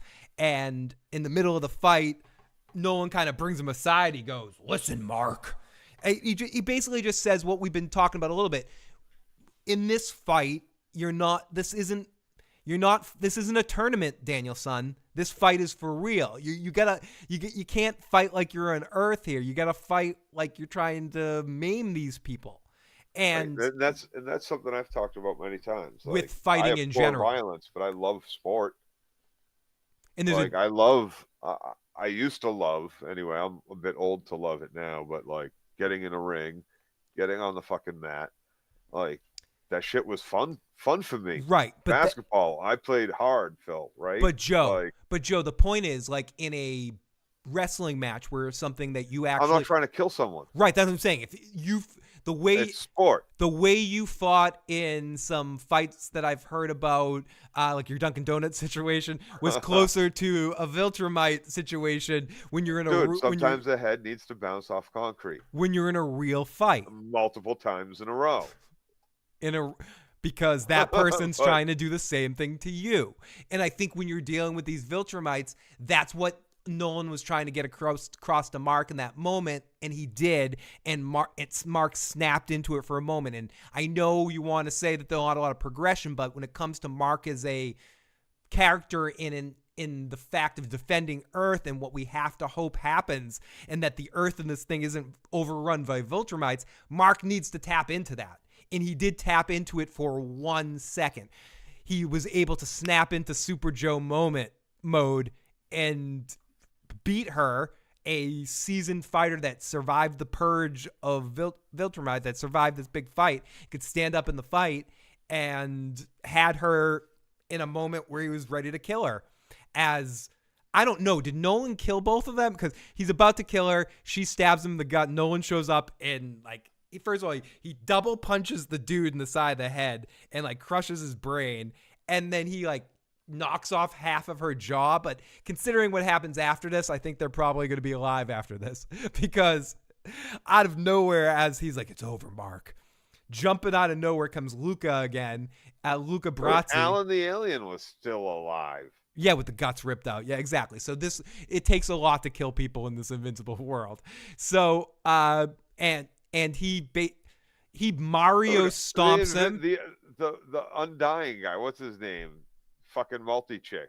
He's alive. Yep. Yeah. Oh, the immortal. Immortal. Thank you. Yeah. So yeah, he's Abe Lincoln, dude. So this dude, like, Mario stomps him from behind and snaps his back, and Nolan begs Mark as he's being carried away here. So when the Viltrumites down, he informs the Emperor that the mission is a success. Mark awakes injured and immobile on Thraxia just in time to see his dad being carted away. Nolan begs Mark to remember the good he did on Earth and buy his books. He wrote, it's clear that there's something in the books for Mark to get the knowledge of. And then we get into this ending montage of another song called I Am Yesterday by Gracie and Rachel. Oh no, featuring Gracie and Rachel by Zoe something. It teases some cliffhanger ending for Donald, Debbie, and Eve. Debbie gets her groove back. She formally breaks all financial ties with Cecil. She says, I don't want the money from the book anymore because Mark's going to owe you. Eve is seen in a scene riding back to her father's house, and she ditches Amber and William. Donald goes to the bathroom, and he cuts himself in the Terminator situation where we talked about that. Mark is visited, and finally at the end here, Mark is visited by another Viltrumite, General Craig, voiced by the amazing Clancy Brown, who does the voice of Lex Luthor on the Justice League series. And he says, listen, Mark. And this was one of my favorite points of violence in the entire episode, Joe, where Mark talks shit to him and he like punches him and he shakes his fist of Mark's blood. I don't know why. It was just sort of like a hilarious moment where he's like, shut up, Ant. And he says, you survived your first test here. You're the new agent of Earth. Either you kill some humans or we're going to kill millions of them. Earth better be in the shape and ready for us when we show up, and we'll be there soon. And they were always coming. But now we know they're coming soon. That's why Nolan was there, so that they would come. Eventually. And at the end credits, we see the Maulers, one of the Mauler number 2 kills King Mauler by poisoning him. And that's the end of our episode and the end of our half season. And hopefully we'll be back very soon. Joe, I see your point about the sense that you probably would have rather Stinger at the end back with the multiple dimensions guy. If you're going to set that guy up as our big enemy of the season, it would have been good to get a little bit more story progression with him. Putting him in the fucking show. Yeah, fair enough. So that's our episode. We'll be back with the second half of the series. We're going to break this down a little bit. We're not going anywhere right away, but we're going to take some live chat. So feel free to ask us anything. We'll be on for about another 20 minutes or half an hour here. And to top this off, it's about 2 hours. And feel free to ask us anything. But I'm going to start this off by passing the camera or the conversation over to Joe, because Joe messaged me earlier this week. He doesn't usually message me about shows. He never messages me about shows. And he said he's watched, I don't know if this is going to break your top 5 list, but you said it's one of your favorite watching experiences that you've watched in a long time. I couldn't stop. Talk a little bit about the series here, Joe. Take over the show. What series are you talking about here? I don't understand why they made it necessarily as an anime. I kept a close eye. It felt like I was watching an actual television show, live action. Lots of close-up facial expressions, moving facial expressions while talking that were. But it wasn't. It's not computer animated or anything. It's traditional animation. It's very nicely done. It's very vivid. But the animation is not what got me. It's the story. I probably would have rather had the actors doing the job itself than the animation. We live in an age where you might see both. As much as if this is successful, whatever series you're talking about, and we're doing a little bit of a tease here. Joel will mention it in a second. Turns into a live action. Yeah, I mean, there's talks right now about an Invincible movie, like a live action Invincible movie. This might even come from they're probably like I don't know. I haven't done any reading about the story, the authors, or anything like that. I only know some of the cast members that are in it, like um, Joe, why can't I think of Joe, his name? pause. Sulu's in it. George Takei. Pause for George, one. thank you. Pause for 1 second because I want to get to a couple of comments by Dwarfburger before it travels too far. He says 50% on 3-pointers, Joe. What do you think? What do you think, Phil? You're jammed. What was my percentage? I mean, we got to remember that we're talking about a very close 3-point line. We're not talking about pro 3. We're not talking about pro 3-point. We're not even college. A little. I think it was like even a little in from college. They're all the same around here in the parks. I would say for 35 to 40%, which is good at 3-point stuff. You definitely shot better than Nick or I from 3-point percentage for sure. That was my floater. My driving floater. I would say your floater was around 50 to 60%. He was basically raised by a super Nazi, and he would otherwise until he married. I was not you talking about Invincible, but that's where it comes down to it. Bloody Talker. He was raised more by Debbie. Homelander was raised in the lab. I feel like Nolan's moral struggle is because of his life with humans. His Viltrumite indoctrination was broken. I think a lot of that has to do with Debbie and Mark. Hey Phil, the show's been pretty good. Nolan seems to struggle with morality. 8 episodes, seasons, and not a tight story-driven script, but pondering stretched over a story is a huge red flag. Has Dwarfburger. The long braids. Thank you. And agreed, Joe. And the long braid seems to be a liability in a fight. It definitely, they both grabbed it when they came to. And the one last thing, and then we're gonna get back to Joe's description of this series. He's talking about, we need to know what that knife was made of. If this thing can cut Viltrumites, is it made of adamantium or Viltrumite kryptonite? If it can pierce Mark, can it pierce all Viltrumites? So we need to know. That's a good question. Is it dragon glass? Like what is this? What is blue this? Bug husk? Could be that too, but no, probably some sort of Viltrumite metal that can. Blue bug husk. That's why they need to save the blue bugs. Oh, okay. I thought you were talking. Possibly. You might be onto nothing there, Joe. So, Joe, continue talking about this show that grabbed you. It also in it is Kenneth Branagh, Hero. I forget his name from Heroes. Hiro Nakamura from Heroes.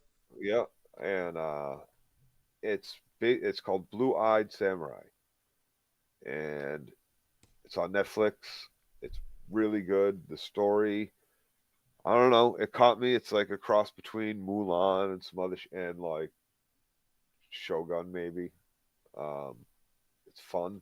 It's good. It's great action. I don't know why it wasn't a live action kind of situation. Yeah, like aside from the artwork's great, but there's a lot of people who will never watch this because they just won't watch anime. Yeah, I mean that's sort of an overall theme when we get into Invincible as well, in the sense of why I'm not gonna say it's surprising that it's more of like a character driven drama. It's with our Western audience sensibilities, we're much more comfortable with, our people, general audiences are much more with animation just being comedy. Or a movie done by Disney. Right, but even that is musical. For kids. It's a musical. You know, and for kids. Right, or kids or something like that. In the sense of the best Batman movie ever, and I'm still I'll die on this fence, is Batman the Mask of the Phantasm. It was released in theaters. Most people don't know it was released in theaters because no one went and saw it, because the American audiences didn't want to go and see an animated Batman movie in the theaters. But also animation for America has suffered in that, as much as they want to make it for adults, they still orient it towards kids. There's no real...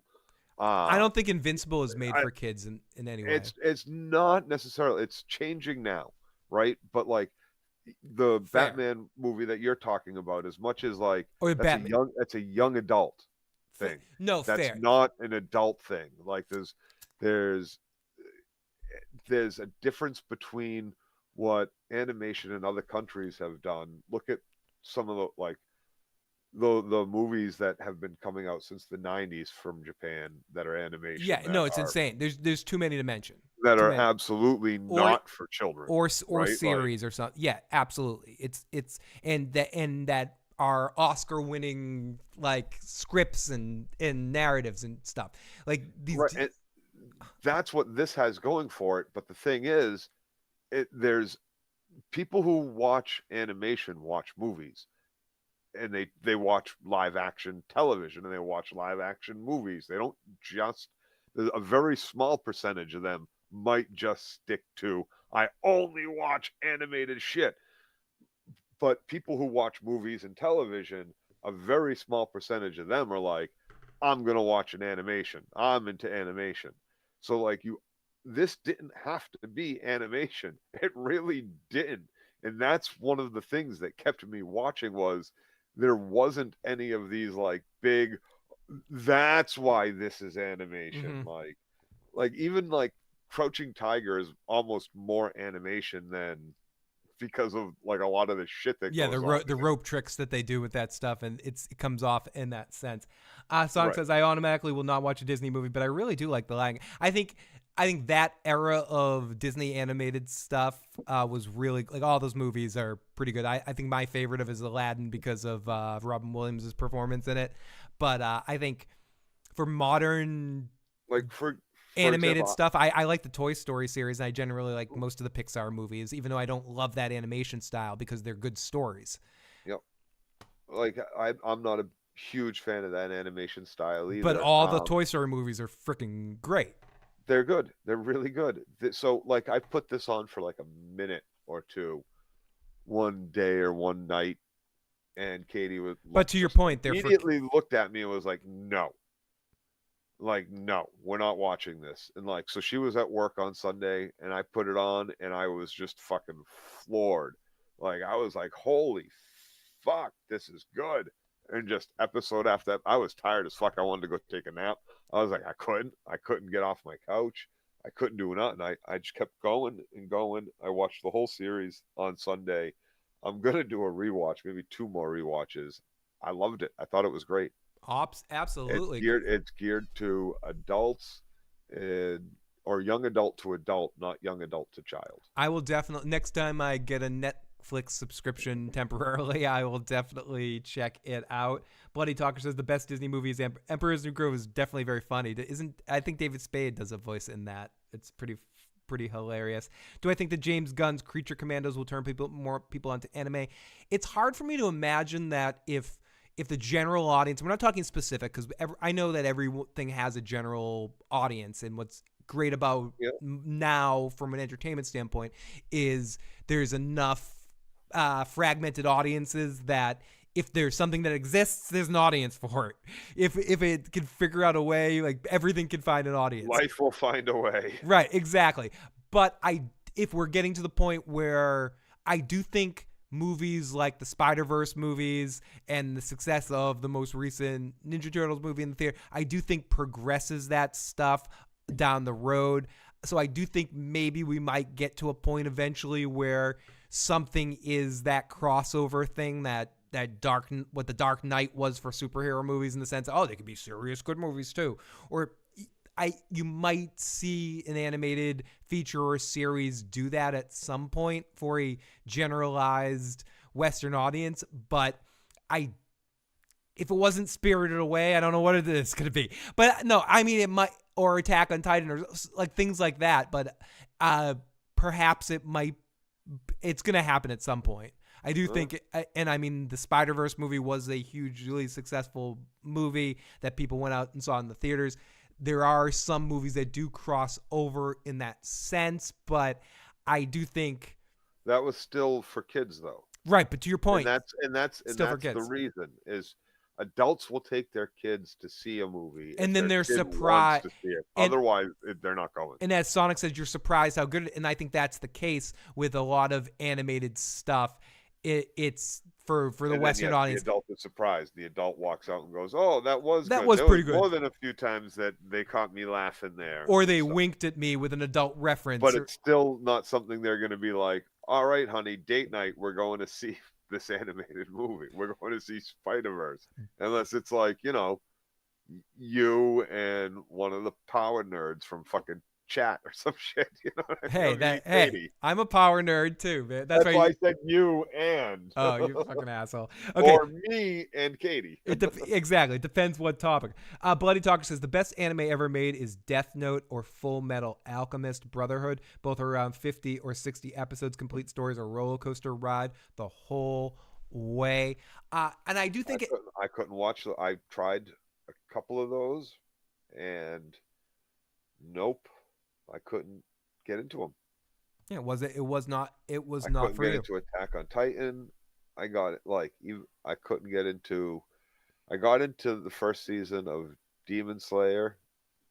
Did you watch the Castlevania series on Netflix at all? I enjoyed that.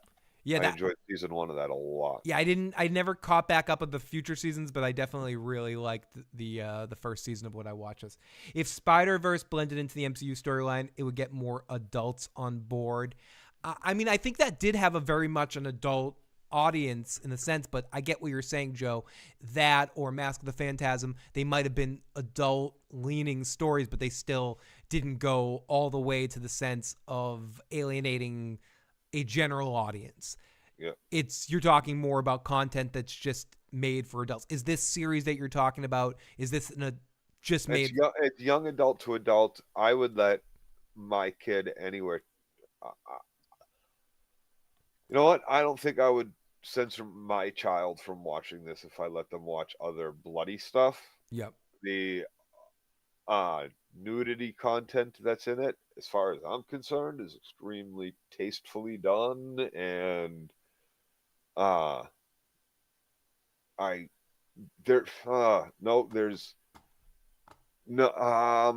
there's definitely an age cutoff. Now I'm thinking a little bit more of some of the subject matters. Basically, it's 15th century, 16th century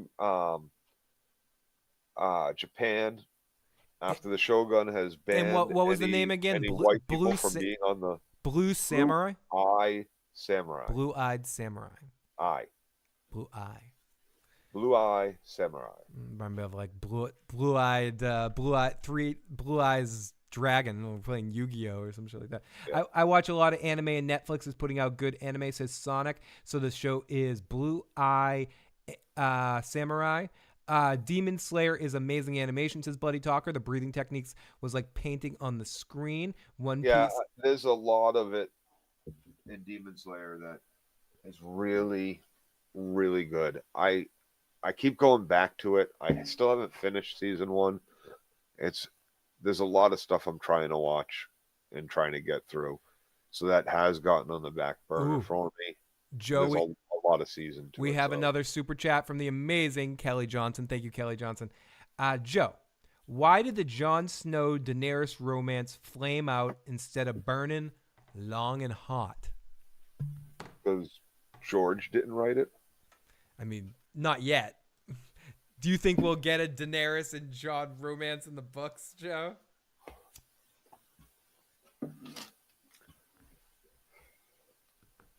I'm hoping that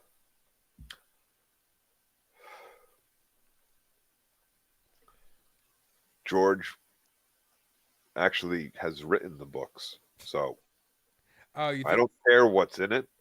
I just want to read it. Just get it out already, for fuck's sake. And compare it to the awfulness that I saw, and hope that it either makes what I saw make sense or is just something completely new and different. And George said, you know what?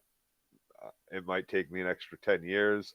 I might die trying, but I'm going to write this fucker completely different than I had. Don't forget that he has 2 to go, but at least. So, right, and he didn't before, and so he changed a lot, I think. I think he saw what they did with his Cliff Notes, his broad outline that he gave him before they started, before the fallout, before the whatever, and was like, oh yeah, that doesn't work.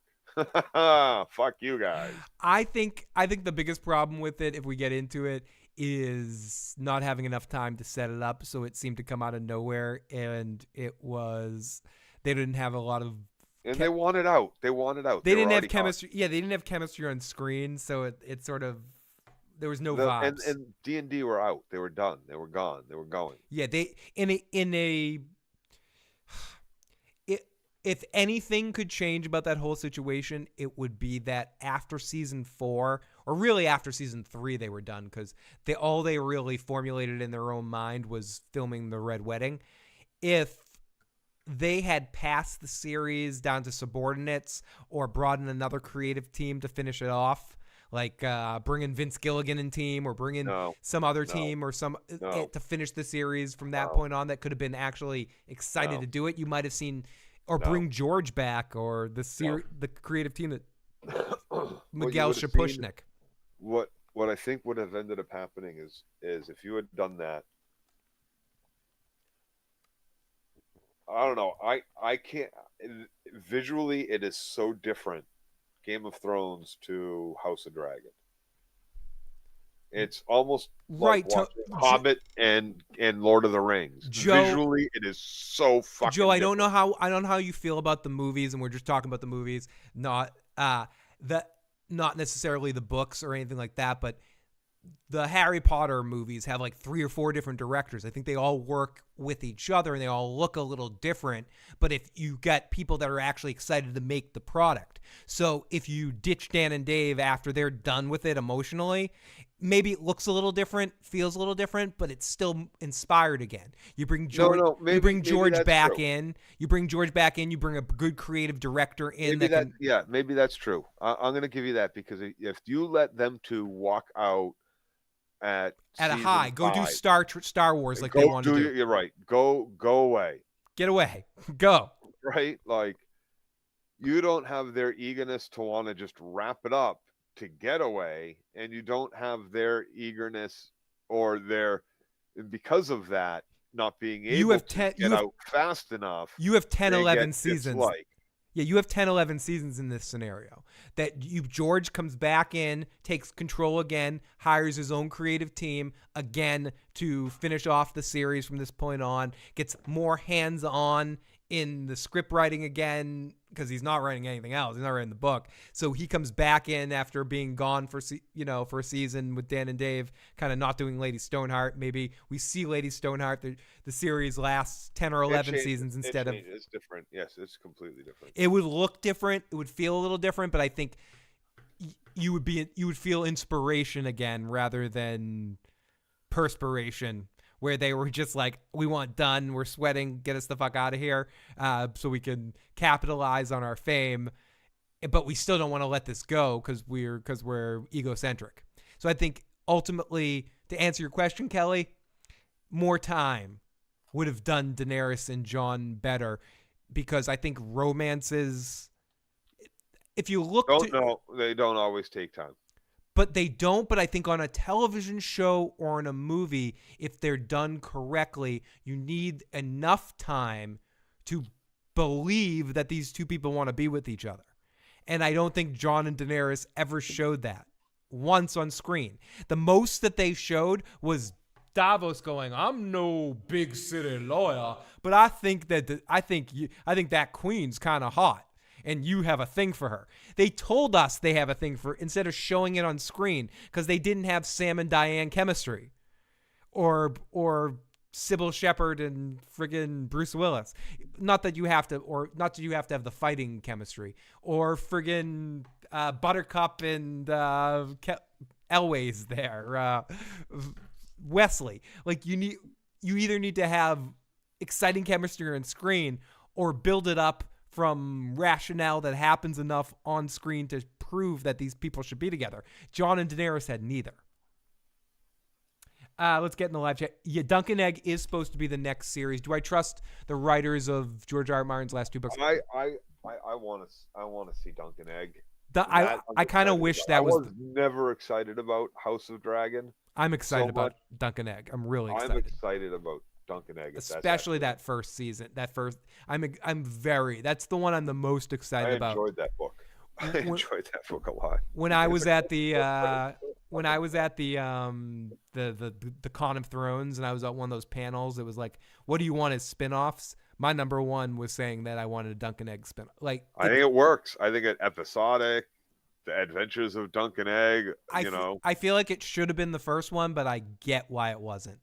But Dunk and Egg is supposed to be next. It absolutely should have been the first one. I don't understand why it wasn't. Think about the content that's come out. They wanted to continue with dragons. But they wanted to go spectacle. And ultimately, what I like about Dunk and Egg is it's an individual story. And get to this, Joe. It may seem trivial, but it's actually true. HBO probably didn't want to do 2 series about 2 people, like an adult and a little kid running through the fields and shit like that, because you're just greenlighting The Last of Us. Right. So you got to put some separation. Not that Last of Us and Dunk and Egg are similar, but they are kind of and you see what I'm saying, though. There is, with the main characters, dude. There's a similarity. There's still so disappointed, man, with what they did to The Last of Us. We'll be talking about that a lot when we get to season 2. Shit, you should throw that fucker on easy and just run through it just to watch the whole thing. I believe they have cast our character for season 2. Phil, which of one of us is Dunk and which is that? Joe's Dunk. Definitely Dunk. I'd definitely be Egg in that situation. I'd be the little whiny douche Targaryen, and Joe would be the fighter. I think you'd be one of Egg's older brothers. I'm definitely older. I'm definitely not bright-eyed and bushy-tailed anymore, Joe. Bloody Talk says, I actually hate George. What artist works on side project rather than his magnum opus? I say cancel all the shows. He needs to write the damn book. Sonic says, I think George has broadened the story so vastly it's too much for him to handle in a reasonable time. Bloody Talk says, sadly, he isn't going to live long enough to finish A Song of Ice and Fire. We're going to hope that maybe we might get wins. Spring is never going to happen. First 2 Dunk and Egg books are awesome. The second one, Blackfire Rebellion, is my favorite arc, says Bloody Talker. I can't wait to see all of that. Captain says Dunk and Egg might be in the future seasons of House of Dragon. I think they're going to finish off this House of Dragon in 4 seasons, I think they said. But you'll see Dunk and Egg soon. I think they're going to do off season. Well, we'll talk about this as we get more news, but I think they're casting. I know for a fact they're casting Dunk and Egg right now, and they might have already cast it because I saw casting calls on some acting boards for Dunk and Egg stuff. So I know for a fact they're casting Dunk and Egg at the moment.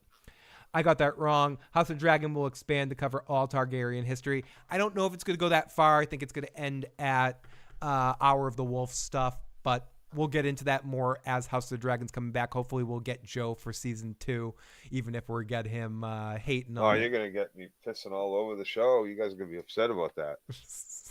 You guys are going to be very upset about that. I did not enjoy season 1. You don't know it's going to be. Season 1 was fucking horrible. You might like it. Trash. You might like season 2. We never can tell. Season 1 of House of Dragons was worse than the last 3 seasons of Game of Thrones. For sure. I don't know about that. For sure, hands down. Hands down. I highly disagree with that, dude. I think it and Doctor Who can go fuck himself. That dude's horrible. Oh, Daemon Targaryen. He's fucking horrible. Oh, I love me some Daemon Targaryen. Joe. Everybody, I love that guy. I can't wait. Doctor Who. I can't wait. Let's get into this stuff. I can't wait. The Joe rants left and right. You were doing it. Okay. Do you have a dream casting for Dunk, Joe? John Cena? Do I have a dream casting for Dunk? Egg is harder, or not hard to pick a dream casting because I don't know kid actors well. I think it's probably best if you cast some unknown young blonde kid actor that's funny and has charisma. For Dunk, I don't think it. Dunk maybe even it's better still if it's an unknown. But is there any? Do you cast a wrestler for Dunk? No. My big motherfucker, but not somebody that's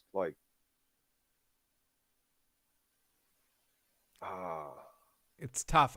It's tough. I don't know. I almost think you have to cast a wrestler for Dunk. Like I would have thought, what was his name? Titus, or the other guy? What's his from Rome back then would have been good. Yep. Fucking Bullet Tooth Tony would have been good from back then. So it's a tough one right now. I don't know who. I'm trying to remember like the age. Is he a younger I guy? could go for Skarsgård. Skarsgård could play Dunk. Is Dunk, when we enter our story, how old is Dunk supposed to be? People that know the story, it's been a while since I listened. I didn't read it. I listened to the audiobooks.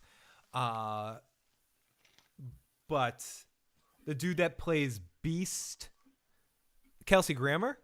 No, I'm kidding. Nicholas Hoult. Yes, Joe, you're right. They totally messed up The Last of Us.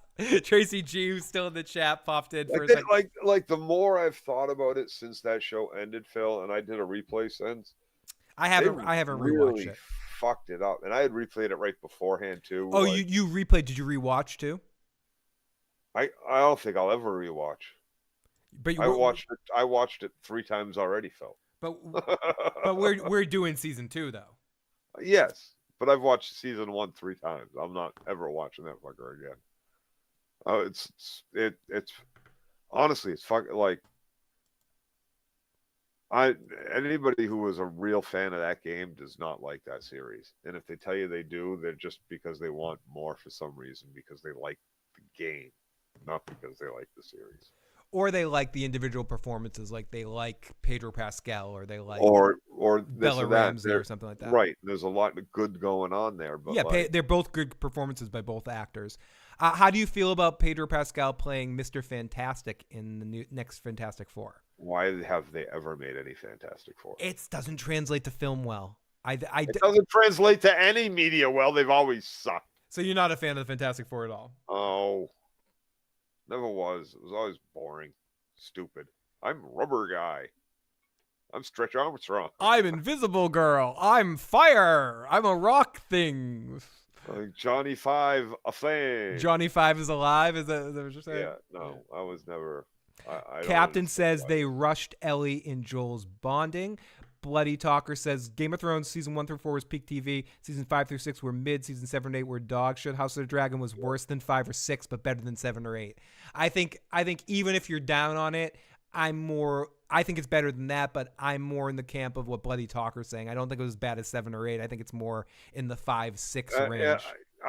If it's not worse than 7 or 8, they're equal. I disagree. I think especially the first half I enjoyed more than the second half when with the younger kids or the younger actors I thought were better than some of the older ones. But we'll get into this when we start talking about House of the Dragon, because I have to rewatch it and refamiliarize myself with the series. I don't feel comfortable talking about it because I only watched it that once, and I was streaming by myself in the middle of the night. You know, I tend to be more positive when I do things by myself. If I'm doing something with you, Joe, you correct me. You and Tony are more have more of a critical eye than I do. I tend to be shiny, flashy Mr. Peanut Butter, like, oh, I like it, it's good. You know, it's rare that I come on and do something. If I don't like something and I have to do something alone, I'll be on for like 2 minutes and then I'll pretend it's technical difficulties and I'll shut off the stream. One of the things that gets me, you know me, it's when the music kicks in during an emotional scene. Oh, and they turn that volume up 1 or 2 kicks. Like usually that's the tear break moment for an audience, right? A lot of people don't realize that that's the kick moment. It's whatever's happening on screen. It's very dramatic, and someone said something, and someone else said something back. But like that's all building. It's the music that fucking kicks the tear out of your fucking eye every time. Welcome, Adrian. When you can notice that. And it like that's a problem with like a show, right? And so if you want on that. That's a problem. You want the music to. That's the kind of critical shit that we look at. So you want the music to kicked the tears out of my fucking face without me noticing that that's what did it. See, I don't mind. I think, you know what I mean? Like, I think both for works. me to know that it's the acting that's doing it. It's the dialogue. So you that's prefer doing it. so you But, prefer like, soundtrack. It's always the soundtrack, dude. So it's so, always the soundtrack. so I want to get into a specific thing here, Joe. So when you're like, that's huge. That's like. so when you you're don't watching know something, how big soundtrack is. so Joe, when you're watching something, you prefer the soundtrack to be music you don't know, and rather than songs you know. Is that what you're saying? No, that's not even close to what I'm saying. No, I mean, is that part of it? Because no. Because the songs that you know. Did you like the bring music with in them- tonight's Invincible episode? Not particularly. I wasn't.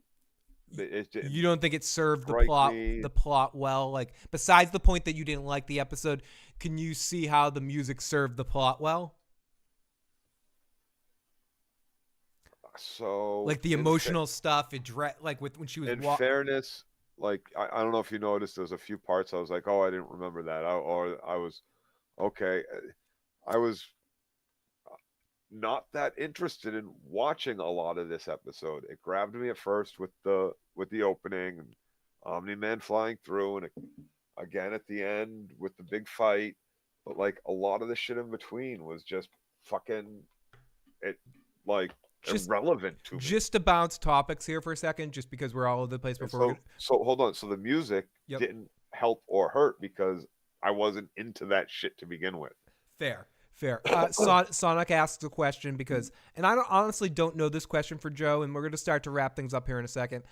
Sonic says, did you like the Fear the Walking Dead finale? Did you ever start watching? Did you ever start watching that show again? No. We watched season 1. We even talked about it and shit. Then I think I'm like, the audience and everybody made me fucking not. Yeah, they made you. They made you. I did watch season 2 and maybe even started an episode of season 3 and was like, no, I'm not doing this. This is awful. It's dog trash. It's shit.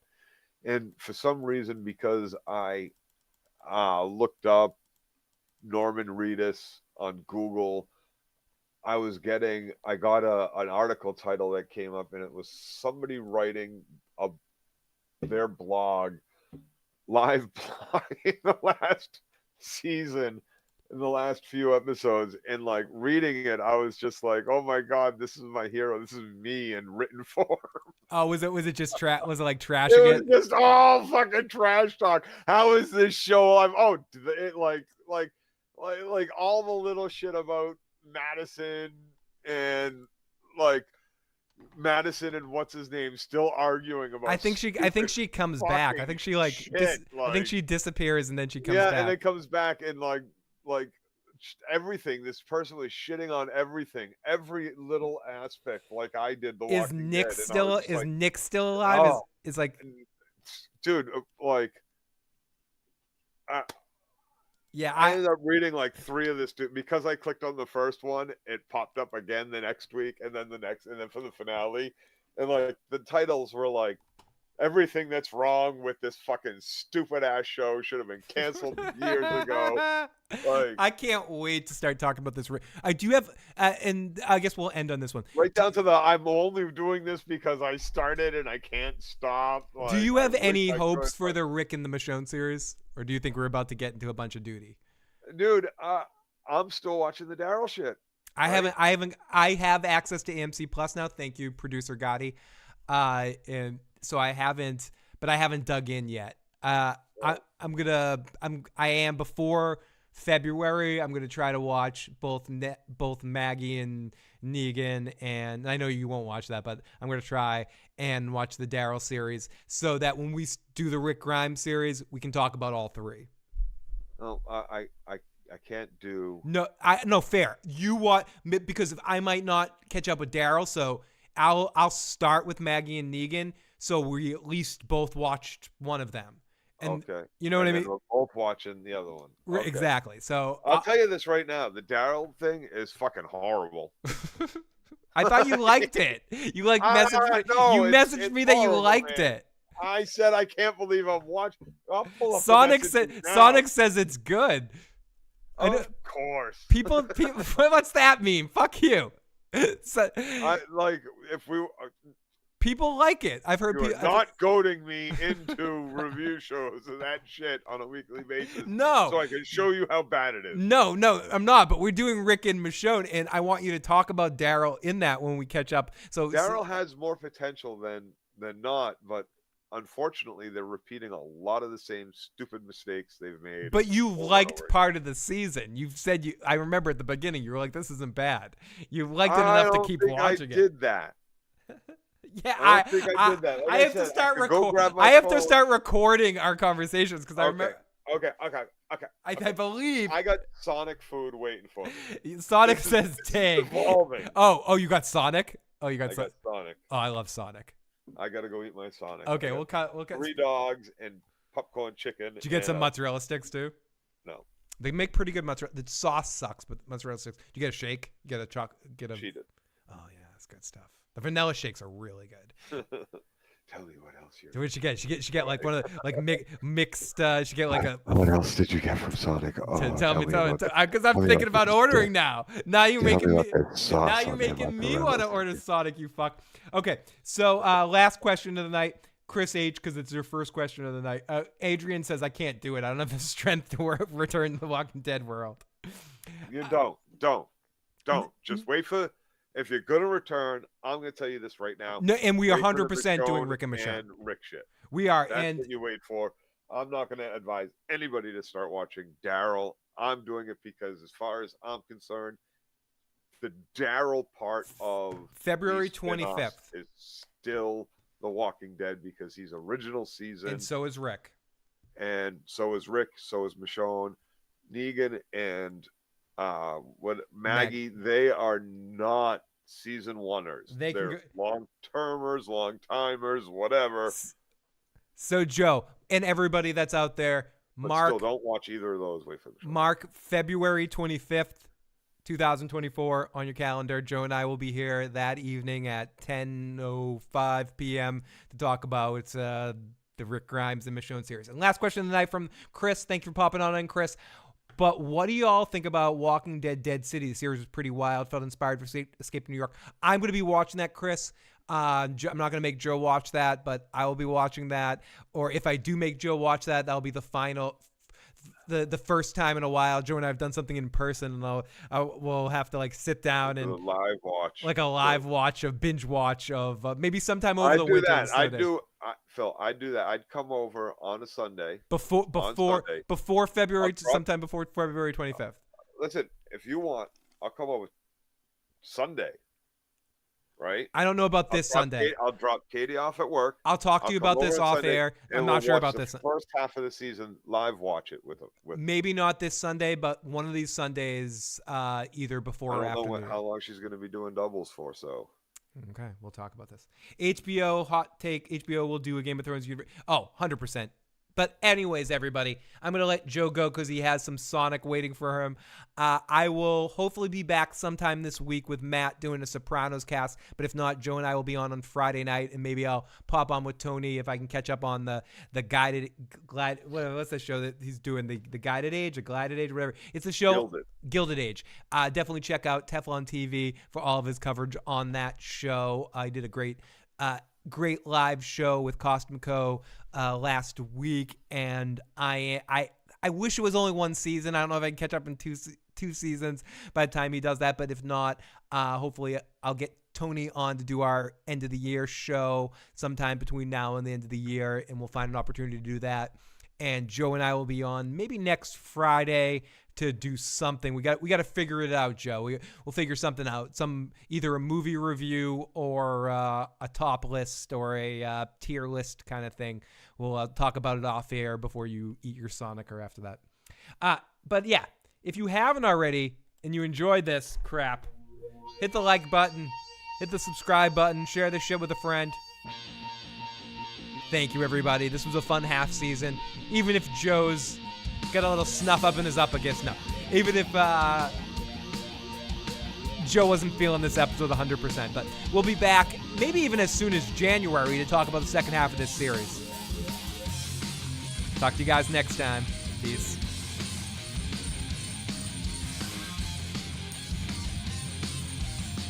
Oh, of course, now more people show up. No, I'm kidding. Welcome to the stream, guys. Keep watching. I'll be back soon.